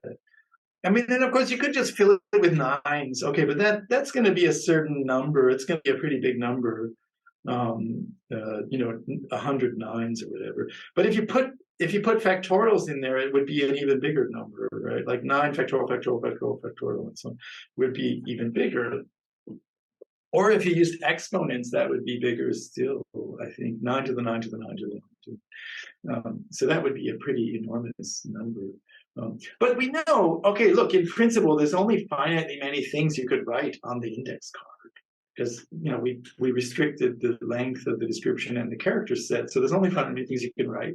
And so therefore, well, some of those descriptions are poems or love letters or something. They don't describe numbers at all. Some of them describe numbers in the way that we just said. Okay, but amongst the ones that describe numbers, there must be one that describes the largest number. So there's going to be a largest one.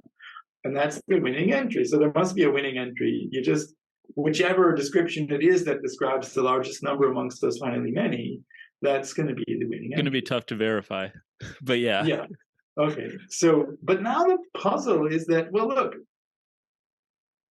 I think you can fit the following description on the index card, namely, the largest number that can be described on an index card according to these rules plus 1. Yeah. That fits also, right? So if there is an answer to the question of the largest number, then this answer would also be just as sensible, but it would be bigger. Yeah. Okay. This is draws on Richard's paradox.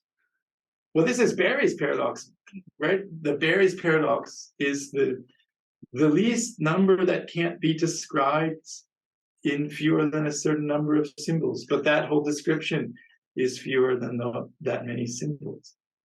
And so the largest number on an index card contest is very much connected with Berry's paradox for that reason. Mm-hmm.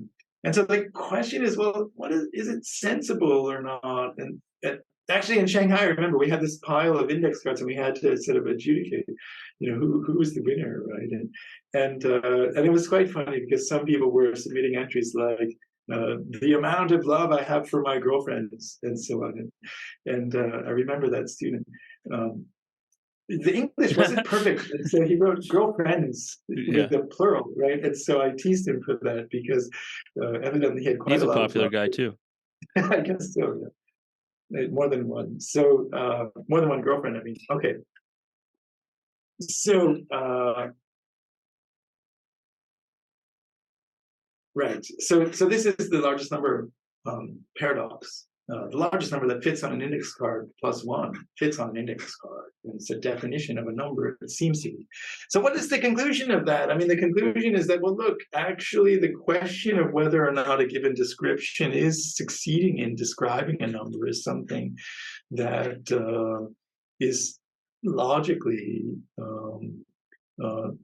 sometimes independent or paradoxical. It's something like the incompleteness theorem of the liar paradox a little bit. It's maybe incoherent to refer in a general way to the number described by this description. Right? Yeah. So we can prove that there can't be a robust interpretation of that phrase, because if there were, then you could get this contradiction coming from Berry's paradox. So therefore, the description itself is flawed in a certain fundamental way. And furthermore, you can prove the following, namely, there can't be in general a computable procedure to adjudicate whether one description of a number is less than or more than or equal to another description of a number. You can prove that if you have a definition of a number and another two definitions of numbers, then the question of whether the first one is less than the other one is something that can be logically independent. You can produce instances where these are logically independent. It's consistent with the basic axioms. Whatever your theory is, you can produce two sentences such that the question of whether the first number is bigger than the other one or less is independent of that theory. No matter how strong the theory is, you can produce these instances. And so what that means is that there's in principle no way for a judge to ever adjudicate such a contest, because whatever theory it is that the judge is using, looking for proofs that one description is less than the other, there's always going to be independent statements for such a judge. Now, aside from Berry's paradox and what we've just been discussing, is there other independent interest in large numbers, say like some named numbers like Rao's number or Graham's number? Sure. I mean, people have all kinds of interest in these things. Well, they're right? fun. So they're fun for sure. They're fun to think about. I mean, I always have wonder about the analogy between these large numbers and the large cardinal hierarchy. What's the connection? Right. I haven't been able to make it the status of a theorem, but I think there should be something to it. And this is what I have in mind. It's been in the back of my mind for a long time, 20 years or more. And I aspire to figure it out someday, but I haven't yet. But it's something like this. Okay, we know these famous big numbers like a Google, right? That's 10 to the 100. It's in decimal, 1 followed by 100 zeros. And then a Googleplex, right? That means 10 to the Google. So that's a 1 with a Google number of zeros written after it. It's an enormous number. Or you can have a Googleplex bang. Bang means you put an exclamation point for the factorial. So a Googleplex bang means, first of all, you take a Googleplex, which is a 1 with a Google number of zeros, but you take the factorial of it, right? And there's some fun questions like, well, which is bigger, a Googleplex bang or a Google bangplex? Or a Googleplex bang bang. And I also, in the book, define the Google Chitty. Yeah, So what's the X, shitty? the Chitty, X Chitty means X to the X, and X bang means X factorial, and X plex means 10 to the X. So then you can just pile on these adjectives, right? You can talk about a Googleplex chitty chitty bang bang or whatever, and it has a perfectly good meaning. And then the question, and it's an open question, is there a feasible computer algorithm that will tell you of any two such numbers, which is the bigger one? Right? I mean, we just asked which is bigger, a Googleplex bang or a Google bang plex.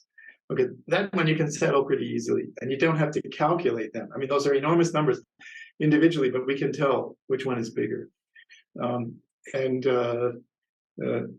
what I want to ask is, is there an algorithm so that if you give it two such descriptions in the Googleplex Chitty Bang hierarchy, it tells you which one is the bigger number, and it does so feasibly in polynomial time, say. Polynomial time in the length of the description, not in the size of the number. Because of course, you could just calculate the exact value of the number with a Turing machine and the other one, and then you could compare them. So we know it's computably decidable, but that would take an enormous amount of time, longer than the lifetime of the universe. I mean, like the lifetime of the universe is nothing in comparison even with a Googleplex. So if we're talking about a Googleplex chitty chitty bang bang, then this is completely huge in comparison with the number of seconds in the universe or whatever. So we want a feasible algorithm that's based in polynomial time on the length of the description, which is just, I had 5 or 6 adjectives there only, so it should be converging pretty quickly.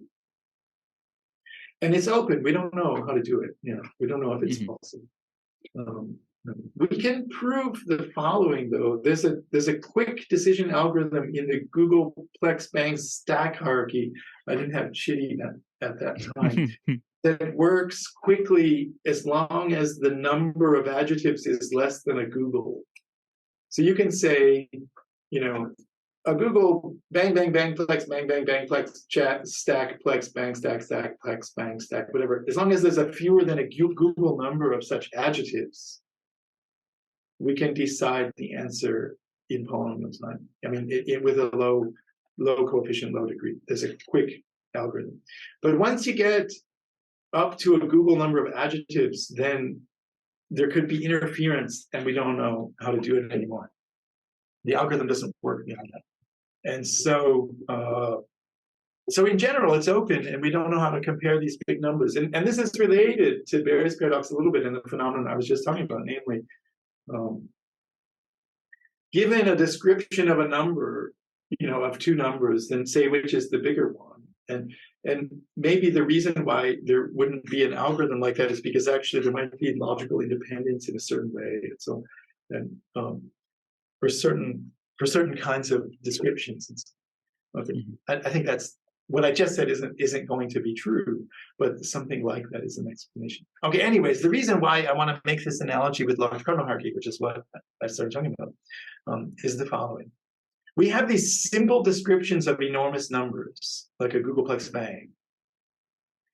And they work something like an inaccessible cardinal, a little bit, in the following way. These are enormous numbers, but they have very low Kolmogorov complexity. They're very easy to describe. But most of the numbers less than that number are very hard to describe because, a Googleplex bang, a Googleplex already has a Google number of digits. But if you think about the sort of typical number less than a Googleplex, it has a Google number of kind of random digits. Yeah. And to say what that number is would take you years to pronounce all those numbers. The particular numbers, well, it's going to be like, 99276, whatever the digits are. It can be basically random, and it's going to go for a Google number of them, which is a huge number of digits. And so it's much harder to describe most of the numbers less than a Googleplex bang than it is to describe a Googleplex bang.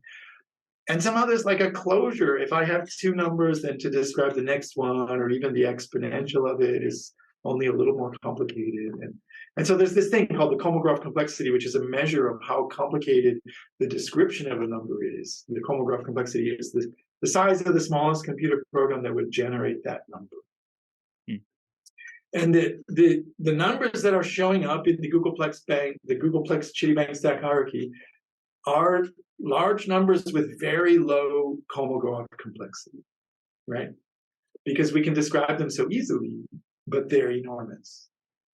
And so those are sort of like these kind of milestones, that you get to, which are something like these large cardinals, aren't they? Because if I have a number and it's less than the Googleplex bang and I can describe it kind of easily, if it's, of course it might be a Googleplex bang -1 or something. So that is the flaw of the analogy is that there's a previous number, right? And those are also close. But somehow, if I'm not close to a Googleplex bang and I can describe it easily, then it's going to be way less. In the same way that cardinals less than an inaccessible cardinal are way less than that inaccessible cardinal.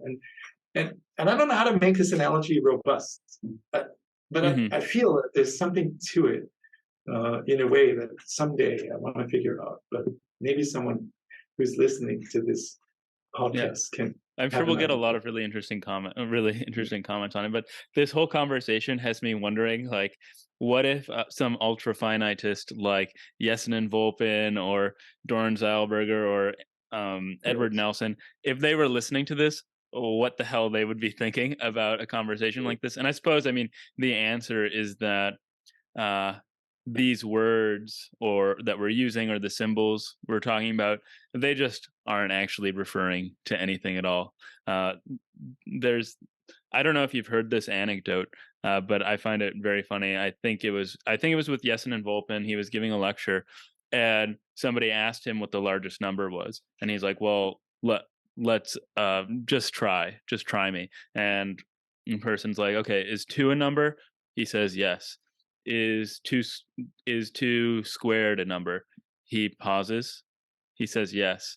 Is 2 to the 3 a number? He pauses. And then he says yes. And then the person eventually realized he was just going to count to every number and until and they would just be there forever. So the guy gave up, which I found a very funny rhetorical way of making his point. Now, so we've talked a lot now just about describable numbers and description with Berry's paradox, but there are also some puzzles related to indescribable numbers that you talk about in your book. So what is even the question here? Are there numbers that are indescribable? Because the numbers that you were referring to just earlier that are smaller than a Googleplex, they might be difficult to describe. It would take us a long time, but we could certainly describe them given enough time. Right. So there's a chapter in my book about indescribable numbers.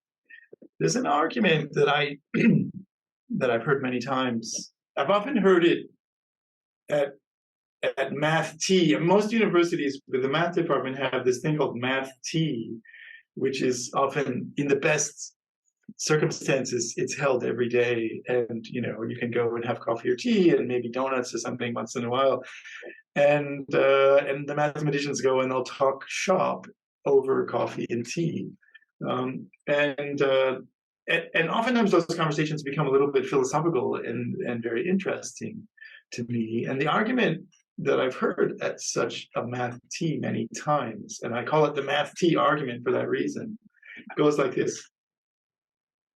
Look, there must be some real numbers that we cannot describe or define because there are uncountably many real numbers, but there are only countably many definitions, because the language of description is in some finite language of set theory, for example, or the whatever foundational language we're using, has only countably many definitions in it. There's only countably many expressions in that language that you could assert. And so therefore, there must be some real numbers that are not picked out by any such definition. Okay, so that's a kind of plausible sounding argument. And when I've heard this argument, it's given, and all the mathematicians standing around sort of nod their head and say, yeah, that sounds right. But if you take the Math T argument seriously, then you end up in some trouble in the following way. Namely, we can prove that if ZFC is consistent, then there are models of ZFC in which every individual set is definable without parameters. So in other words, this is just a theorem. If there's any model of set theory at all, one way of thinking about such models, take any model of set theory, and let's suppose it has what's called a global definable well-ordering, which is true in Gödel's universe. And more generally, it's equivalent to the set-theoretic axiom known as V equal Hawk, a global well-order, a definable global well-order. If I'm in such a set-theoretic universe and I have that axiom, then if I take only the definable elements, then on the basis of that set-theoretic axiom that I mentioned, you can prove that this is an elementary substructure, which means that it satisfies the same theory as the original. Right. Okay. Because the definable global well order makes definable Skolem functions, and therefore the definable elements are closed under the witnesses of the Skolem function, and therefore that satisfies the Tarski-Bott criteria, which tells you that it's an elementary substructure. But in particular, the sort of definable subuniverse, the definitions still work there. And so what that shows you is that there's a model of set theory in which every object is definable, because you only kept those ones and the definitions still work. So if there's a model of set theory, then there's one in which every object is definable, including every real number. And not only every real number, every set of real numbers, every function, every top definable in this world. But that's exactly contrary to the math T argument, right? So if the math T argument were legitimate as a mathematical proof, then you would expect to be able to formalize it in ZFC. But this pointwise definability argument shows that you cannot, because if there are models of ZFC at all, then there are models in which every individual is definable. And those are models exactly when the math T argument is failing, right? And so the question is, well, what's going on? What's wrong with the math T argument? Because if the math T argument, I mean, there's countably many definitions, that seems fine, and there's uncountably many reals, that's fine, it's the theorem of ZFC, so therefore there should be some real numbers that aren't definable. And the thing that's wrong with the argument is the following. It's not enough just to know there's countably many definitions and uncountably many reals, because both of those facts are provable theorems of ZFC. You also have to have the association of the definition with the number that it defines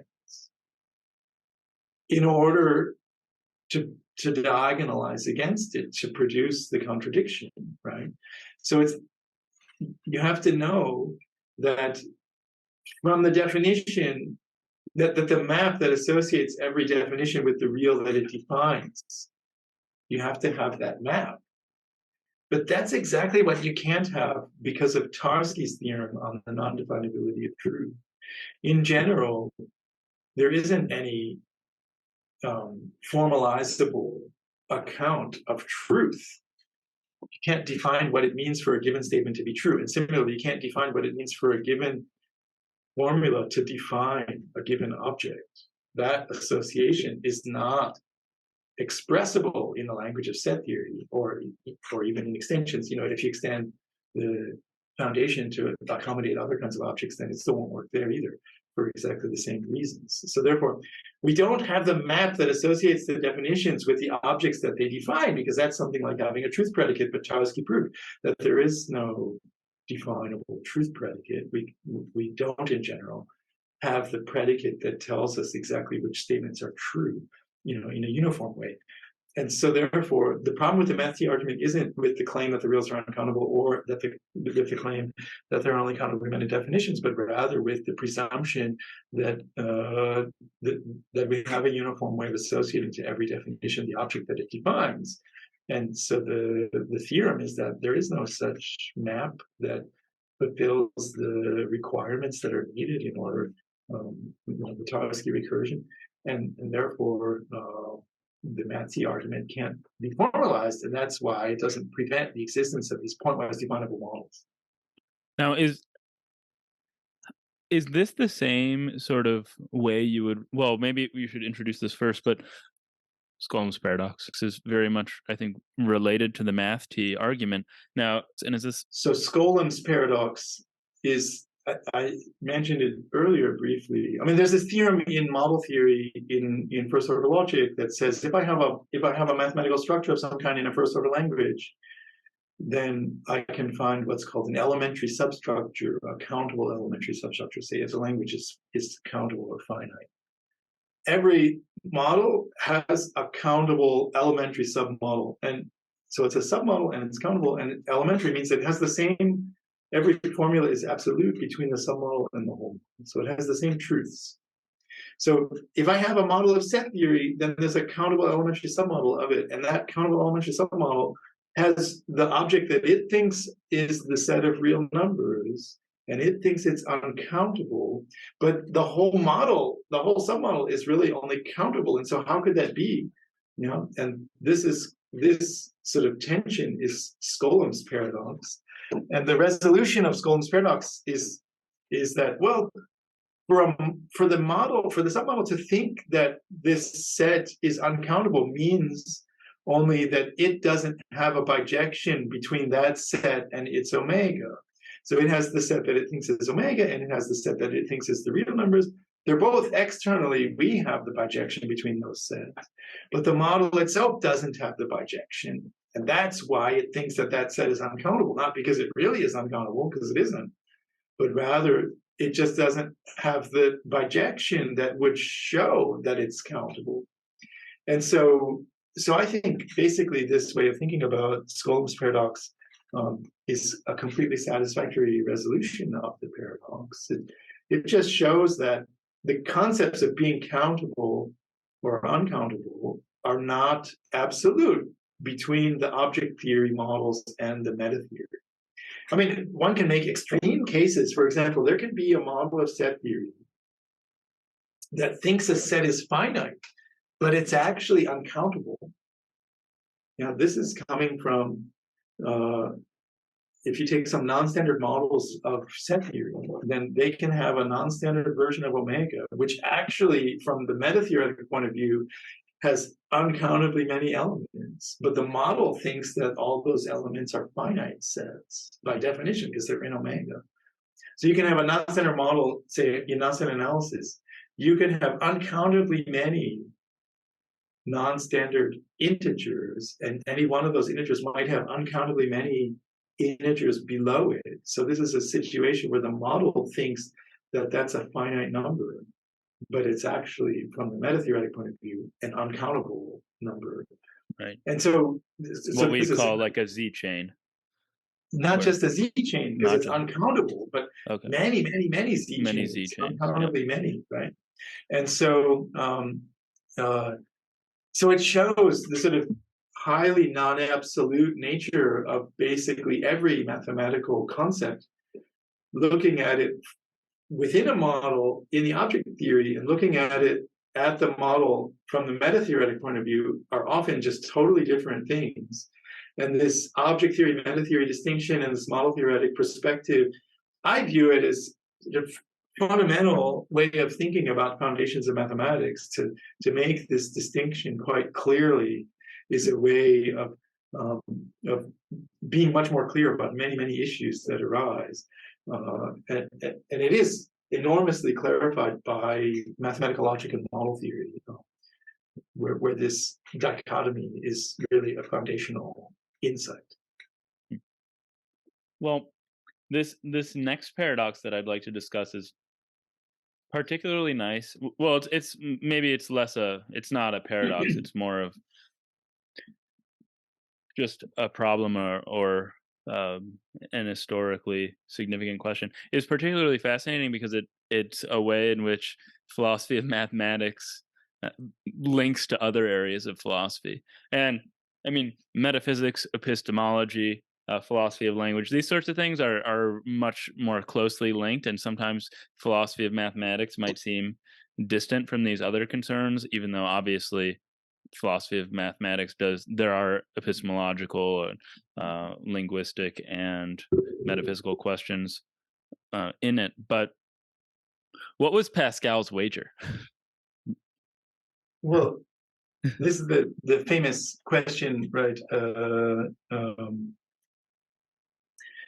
About the existence of God, right? Mm, So, if the consequences for not believing in God, if God really exists, are quite severe. I mean, if the God that exists is the God that would send such a person to hell or whatever, then there would be enormous negative consequences for not believing in God if he really did exist. But the sort of penalty for believing in God if he doesn't exist is rather low. Okay, I mean, I'm not saying the penalty for him not existing. I'm saying, given that he doesn't exist, the penalty for believing him in any ways is okay. There's lots of people who believe in God and maybe God doesn't exist, and they're not necessarily suffering very much.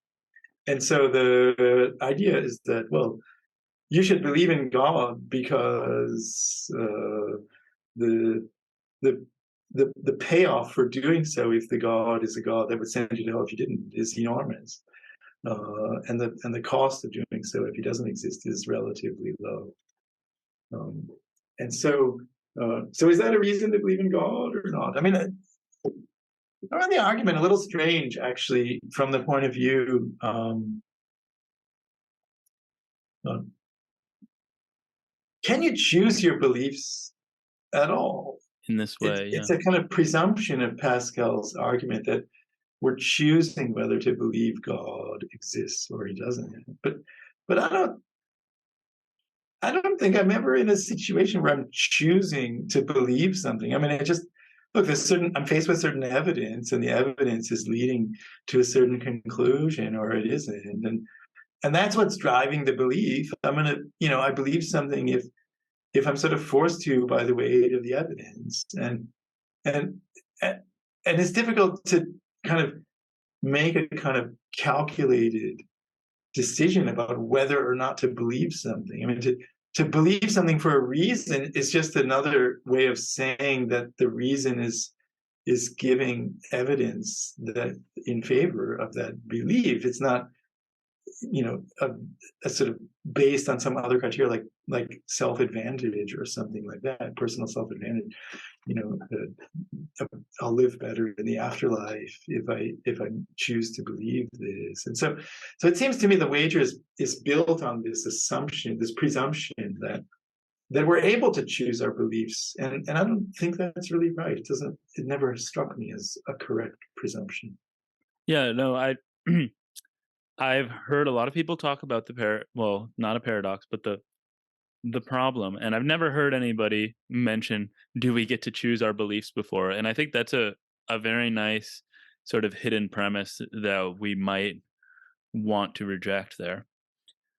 How does Pascal's wager relate to some other problems and puzzles, like the gambler's fallacy, for instance? Right. So, I mean, I'm not quite sure. So I have a chapter on where I discuss some of these things, and the title of the chapter is "Extremely Remote Events of Enormous Consequence." And my idea there was to talk about the puzzle of reasoning about extremely unlikely events that are, if they happen, would be extremely important. Like, how much effort should we put into planning and preparing uh, to safeguard the Earth from an asteroid impact? Right. This is an instance of the phenomenon that I'm interested in. I mean, it seems reasonable to put a little bit of effort into prepping, just in case we find an asteroid hurtling towards the Earth and the impact is coming next year, then maybe we want to have given some thought and planning to what we would do in that case, because if it hit, then all life would be erased on the Earth, potentially, if it's a big enough asteroid. And so, but if we could nudge it with enough time, then it would miss the Earth, and that would be extremely important for us. So, but it's very unlikely that it happens at all, and so this is an extremely unlikely event with enormous consequence. Um, and it's difficult for me to judge, really. It's not clear exactly what the criteria should be. For example, if you just make a kind of expected value calculation, you multiply the consequence by the probability, and that's a kind of rough judgment. So, for example, if you have a 1% chance of winning $100, then if you computed the expected value of that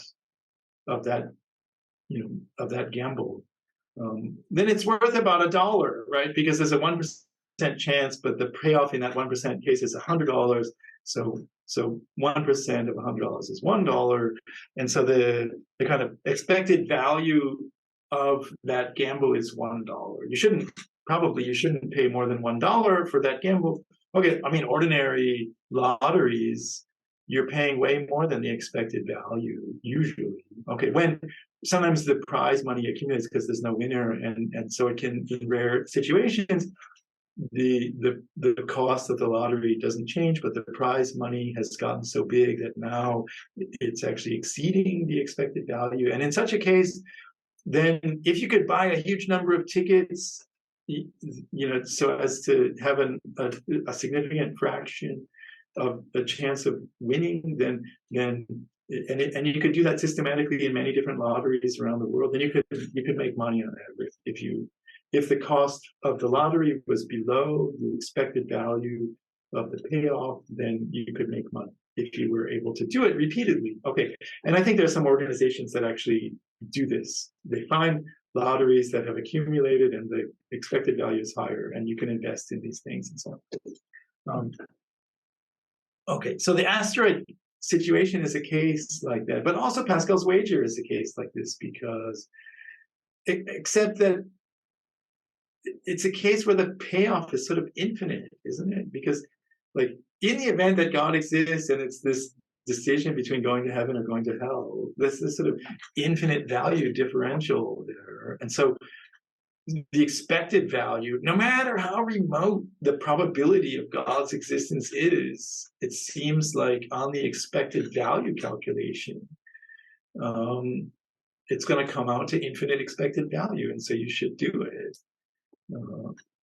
But maybe that's an argument against using expected value. Like, for example, suppose you had some extremely unlikely thing happen, like, I don't know, aliens would come with lasers and shine them on you while you're walking to the store and kill you. But you could protect yourself if you held a mirror on top of your head. Then that would protect. Okay, so it would kill you for sure if they did it. If there were aliens and they were doing that kind of thing and they did it to you, then it would kill you for sure. And so, in a sense, it's huge negative expected value for that thing to happen, but it's relatively minor cost of just walking around with a mirror on your head. And so you should do it, right? Or what? I mean, okay, so if one is using this expected value calculation, then you're going to be led to spending a lot of effort to protect yourself against these very unlikely things. And that seems wrong, because you would end up doing all these ridiculous things like carrying a mirror on your head, but also wearing galoshes because of whatever, there might be a flood or something.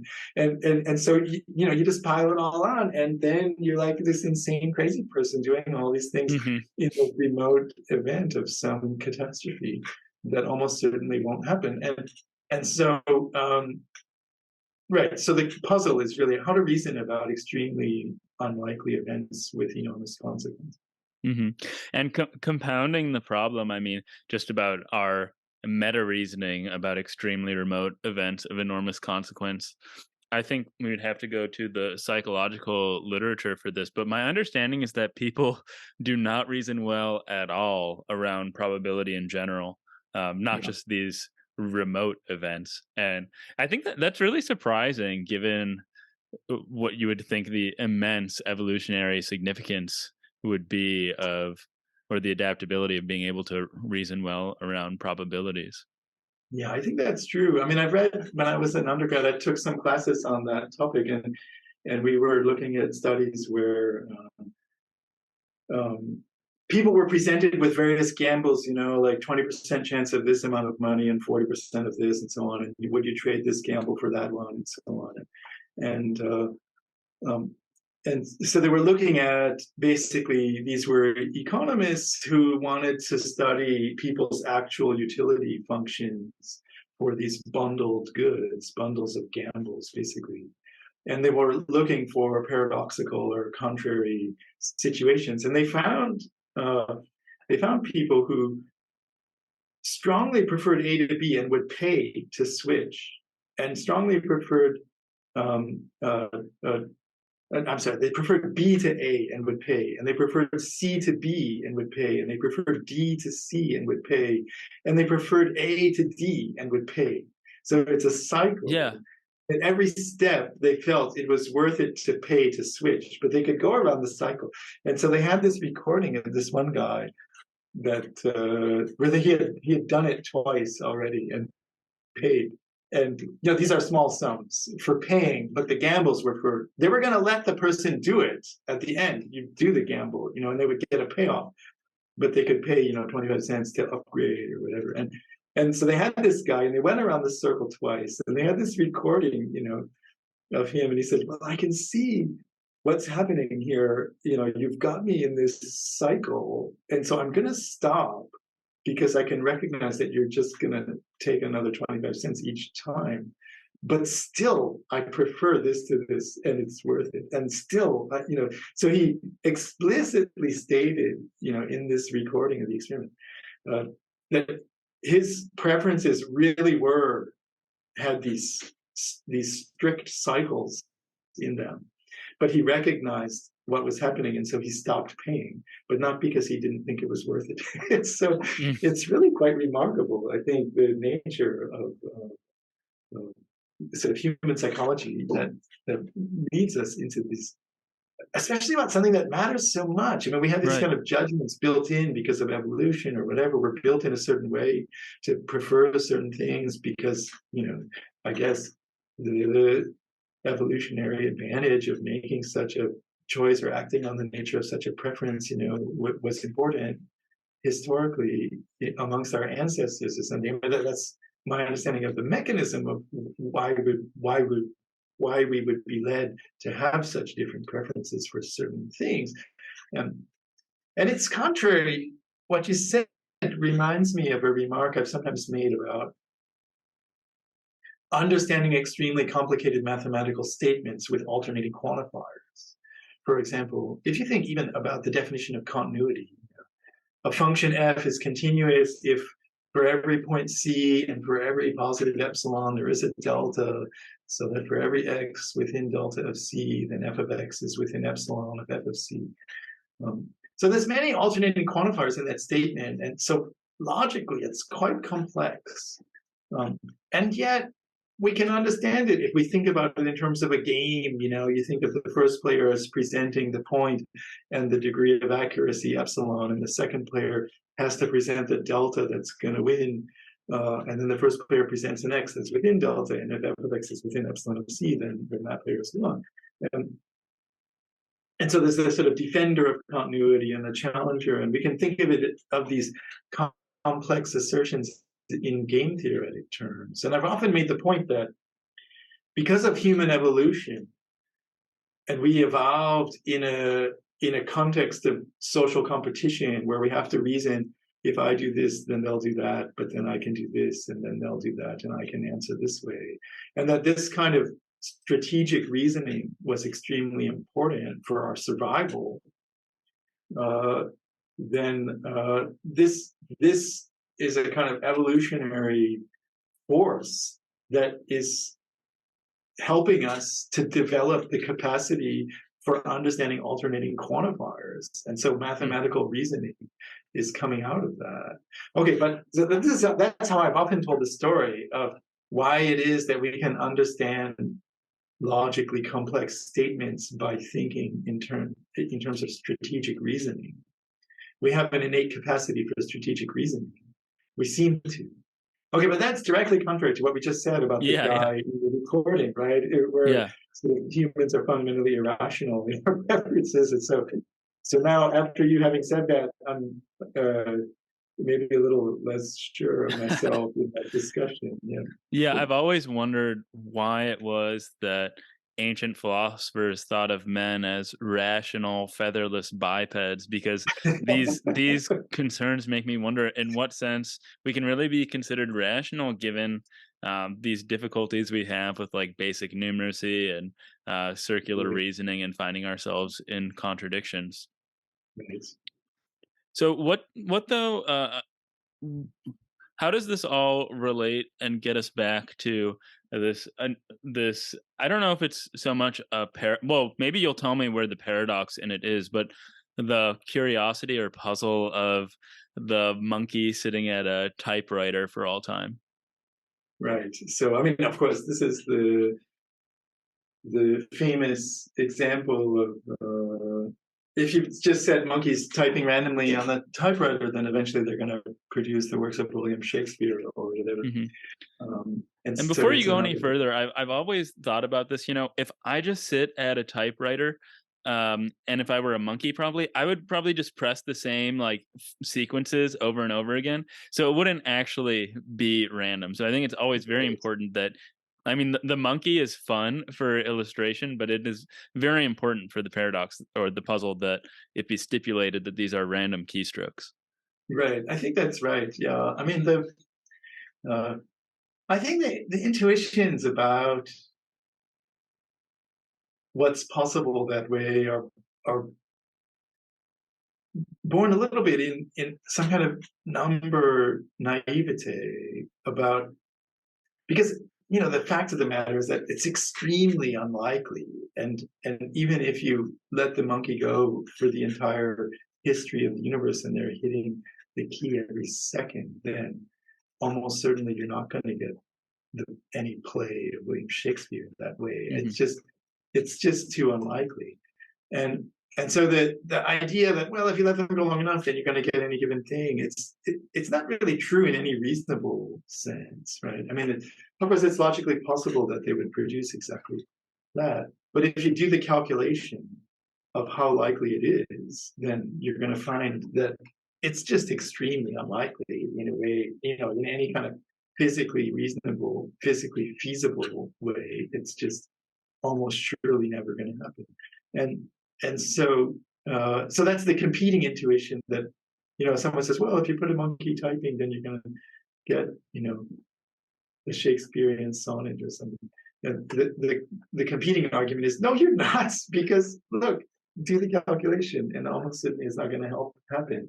And it's a kind of, maybe it's a little bit of innumeracy to think that those extremely unlikely things are reasonable to suppose would happen. I mean, of course, logically, if you let it go long enough, then there is a number such that if you let it go that long, then it will happen almost certainly. But that number is so enormous that that it's such an enormous number that it's a countervailing, um, I think, countervailing intuition. So It's I'd something like. like these. Oh, go ahead. Go ahead. No, you go ahead, please. So we were talking about Googleplex Bang and so on, the Google stack. So the stack means 10 to the 10 to the 10 to the 10 to the 10 to the 10, a Google number of times, that's a Google stack. So it's really such an enormous number. And it's so enormous that if you take 10 to the Google stack, it's like almost the same thing, Yeah. because it's just one more 10. I mean, you already had a Google number of them, and putting one more on, it's like hardly any different. Well, But it's still an order of magnitude, but at least I psychologically, know, it but might as well be the the point same. is that order of magnitude as a concept of relative size becomes useless in the realm of those numbers, because a Google stack, in order of magnitude more, is just adding one more to the, like a plus one in the exponent, but like that plus one is just hardly mattering at all Hmm. in terms of the size of a Google stack. And even taking 10 to it, or 10 to the 10 to the 10 to it, it's like hardly changed in terms of how big it is. And so the difference between x and 2 to the x or log x, in an ordinary realm of feasibility, those are enormously different realms. But in the realm of these enormous numbers that we were talking about, they're almost the same thing. It's just, oh, you only took one log? What if you took a Google number of logs? Or what if, you did 10 to the 10 to the 10, a Google number of times? Okay, then you're talking about a different number. But just doing, adding one more base, with an exponent is hardly changing it. And so it makes you realize how vast the natural numbers really are. It gets so big that somehow the difference between x and 10 to the x becomes inconsequential when x is big enough. Well, it's becoming to me very apparent that we could essentially do like a 30-hour podcast just on your book. But so at this point, I'd like to maybe ask you a few more questions just about you, because I'm very curious about that, and then we'll call it for the day. Okay, sure. Yeah, what time is it actually? Oh my gosh. Okay. Yeah, we've been talking about this is way longer than I expected. Okay, so we started off talking a little bit about sociology and the mathematical community, and you are one of the absolute kings, or maybe you're the emperor, in fact, of MathOverflow. And this isn't something that you get promotions for, as far as I know. It's not something that you don't get paid for it. So, well, maybe for some listeners who probably won't know what MathOverflow is, we can start with what it is. But what motivates you to contribute so much to this forum? Right. So MathOverflow is a website, sort of math Q&A site where anyone can ask a mathematical question and anyone can answer the questions that are asked there. And it's a quite remarkable forum because they've developed a community there where the level of questions is very, very high. So these are graduate level, research level questions, not undergraduate homework questions. It's not like that at all. It's research level questions. And if it's too easy or the question is too low level, it will just be closed down. So these are fascinating questions asked by professional mathematicians or PhD students connected with their dissertation about explanation of certain mathematical phenomena, advanced mathematical questions. And it's really quite a remarkable and enjoyable community. And I first discovered it, well, it started in, I think, 2009, and I joined it, I guess it was, at the time it felt like it had been going a long time before I joined, but I recognize now it was just probably like less than 6 months after it started, I had joined it. A colleague of mine down the hall, Kevin O'Brien, at the City University when I was there, showed it to me and he said, look, this is for us. This is for people like us. And I looked at it and it was belonging for you.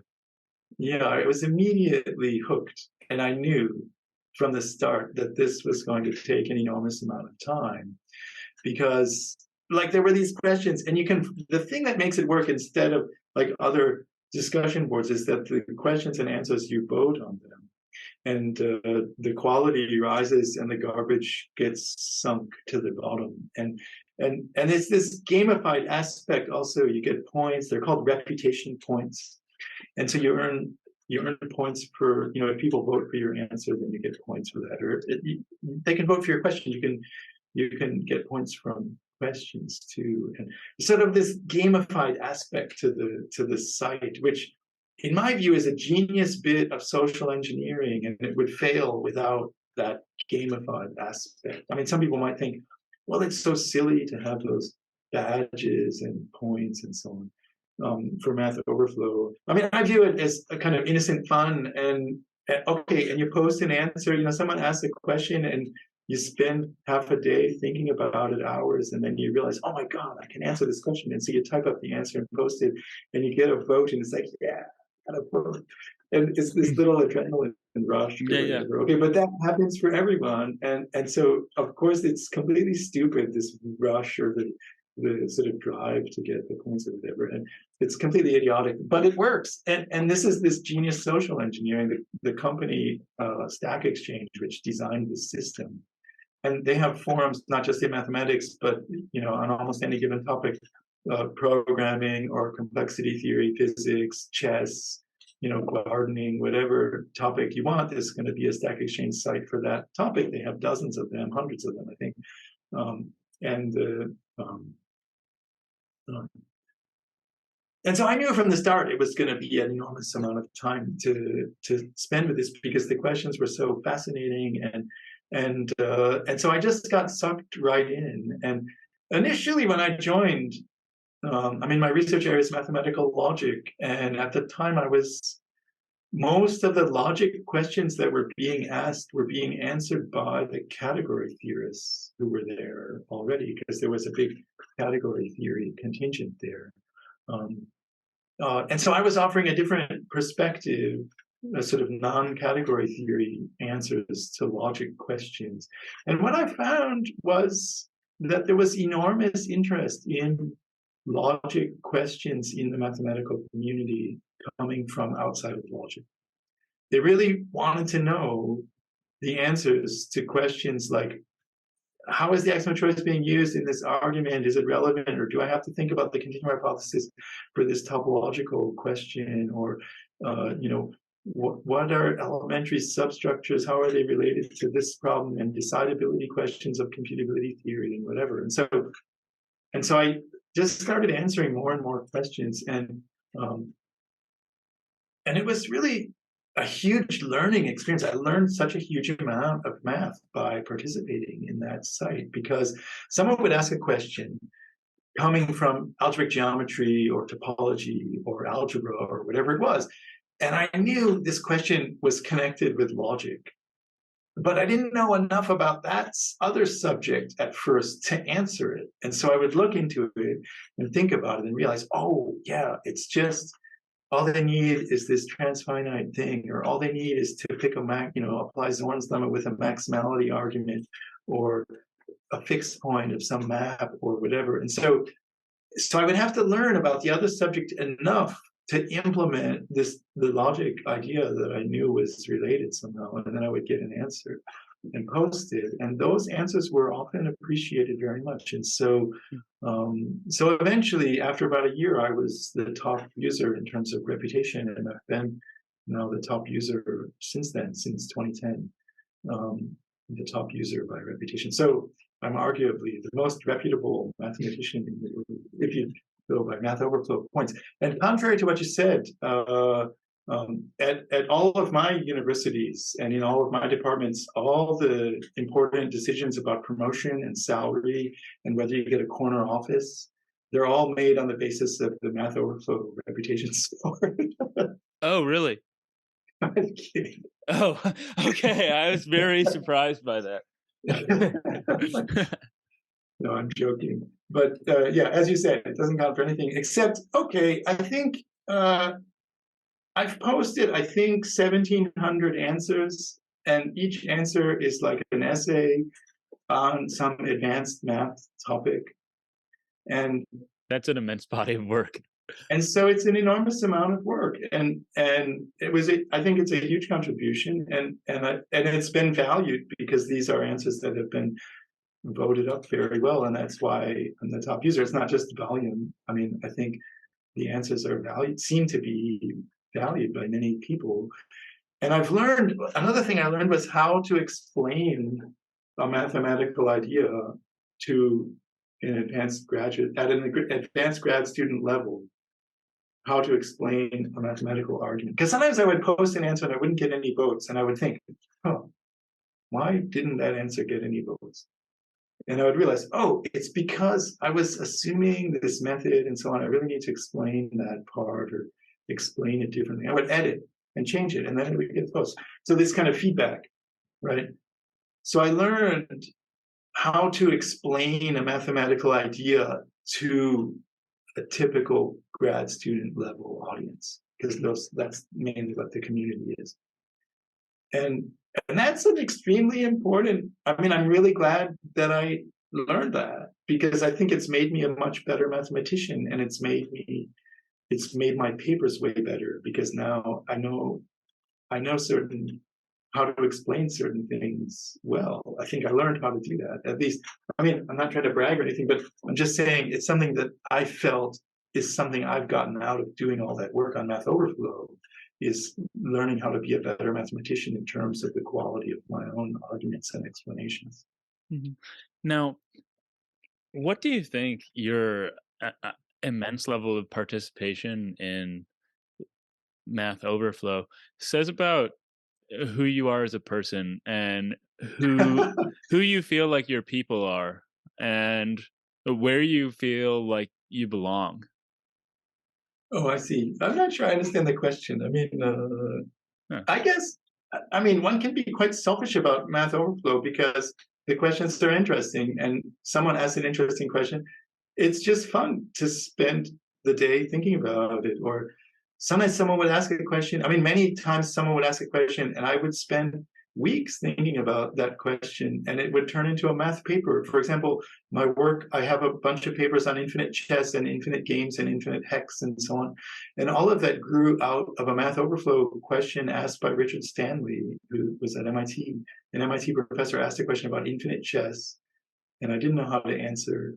Uh, and I spent a long time thinking about it, and eventually we came up with an answer, with different kinds of answers, and that led to an enormous body of work. And there were other questions that were asked that led to papers. I think I have maybe, I don't know, maybe up to 10 or more papers that grew out of MathOverflow questions. And and so in a sense, it's kind of a bit of selfishness. Someone asks an interesting question and I want to think about it. And that's really great because I spend time thinking about that interesting question and then can post an answer and people appreciate it.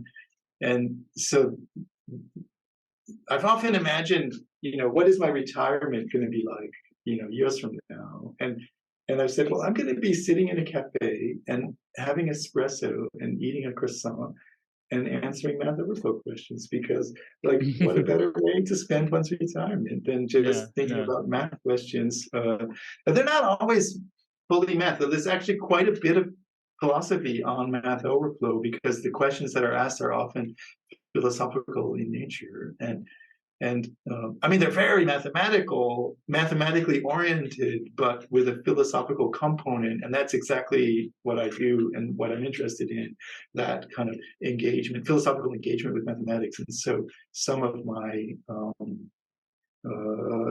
my most popular answers are like that, I think. So I would love to spend my retirement doing MathOverflow. I think can't really imagine anything better than that.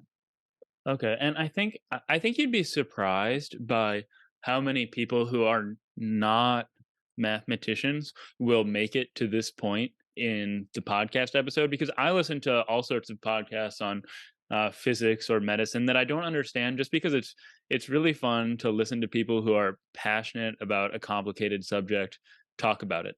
And so most of these people probably think of mathematicians as isolated, spending all their time in their attics, poring over textbooks, and they don't understand what a mathematician's like life is like, or what the sense of community is like. And so, how does what math flow is to you represent what life in the mathematical community is like more broadly, just to Right. I think dispel this notion? that's absolutely right, I think. I mean, MathOverflow is completely social. I mean, I remember, well, a good friend of mine, Philip Welch, who's also a set theorist at Bristol, um, and he was a participant in MathOverflow also. And his wife, who I know also very well, took one look at it and said, "Oh, that's Facebook for mathematicians." This was years ago, um, and and I think that's a useful way of thinking about it. It's sort of, it's not quite social media because there's this extremely strong intellectual content to it that social media often doesn't have, although sometimes it does. Um, and it's the kind of social interaction part of MathOverflow that I really enjoy. Someone asks a question and there's discussion and comments and so on, and ideas proposed, or someone proposes a solution, but there's criticism of it and back and forth, and then maybe someone realizes, aha, but then, and it's this back and forth, which is so richly rewarding, and I enjoy it so much. The sort of image of the mathematician working in their attic. I mean, of course, Andrew Wiles Yeah, is that's who I was thinking of. famously fulfilling that. But from my personal point of view, the sort of the value of the social interaction has been hugely beneficial for my own research in terms of suggesting topics of work. And as I said, the questions have led to papers and so on, and whole research programs coming out of MathOverflow questions and the interaction with individuals there. I mean, I've published papers now with co-authors who I've never met, but I've interacted with them on MathOverflow extensively, and feel that, they're colleagues of mine that I know quite well because of that, even though I've never met them in person.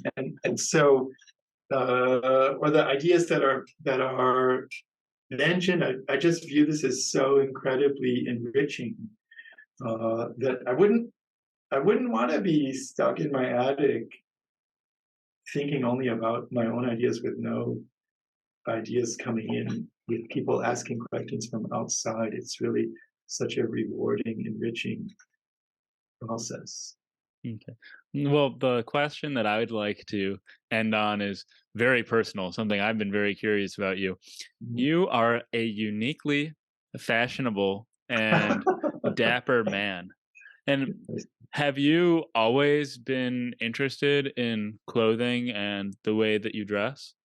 Oh, I see. Well, I hope that no one finds photographs of me from, when I was in high school or even undergraduate. I had various different styles involving combat boots and wool ponchos and other kinds of That sounds like a good look. things.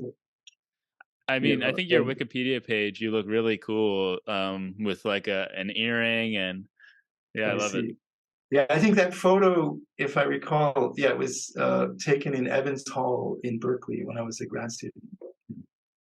Um, who was the guy who took all the photos of mathematicians? He's an algebraist. I don't know. George Bergman, I think. I think it was him, but who took that photo? I can't remember now. Right. So, well, thank you very much for the compliment about my clothes. Mhm.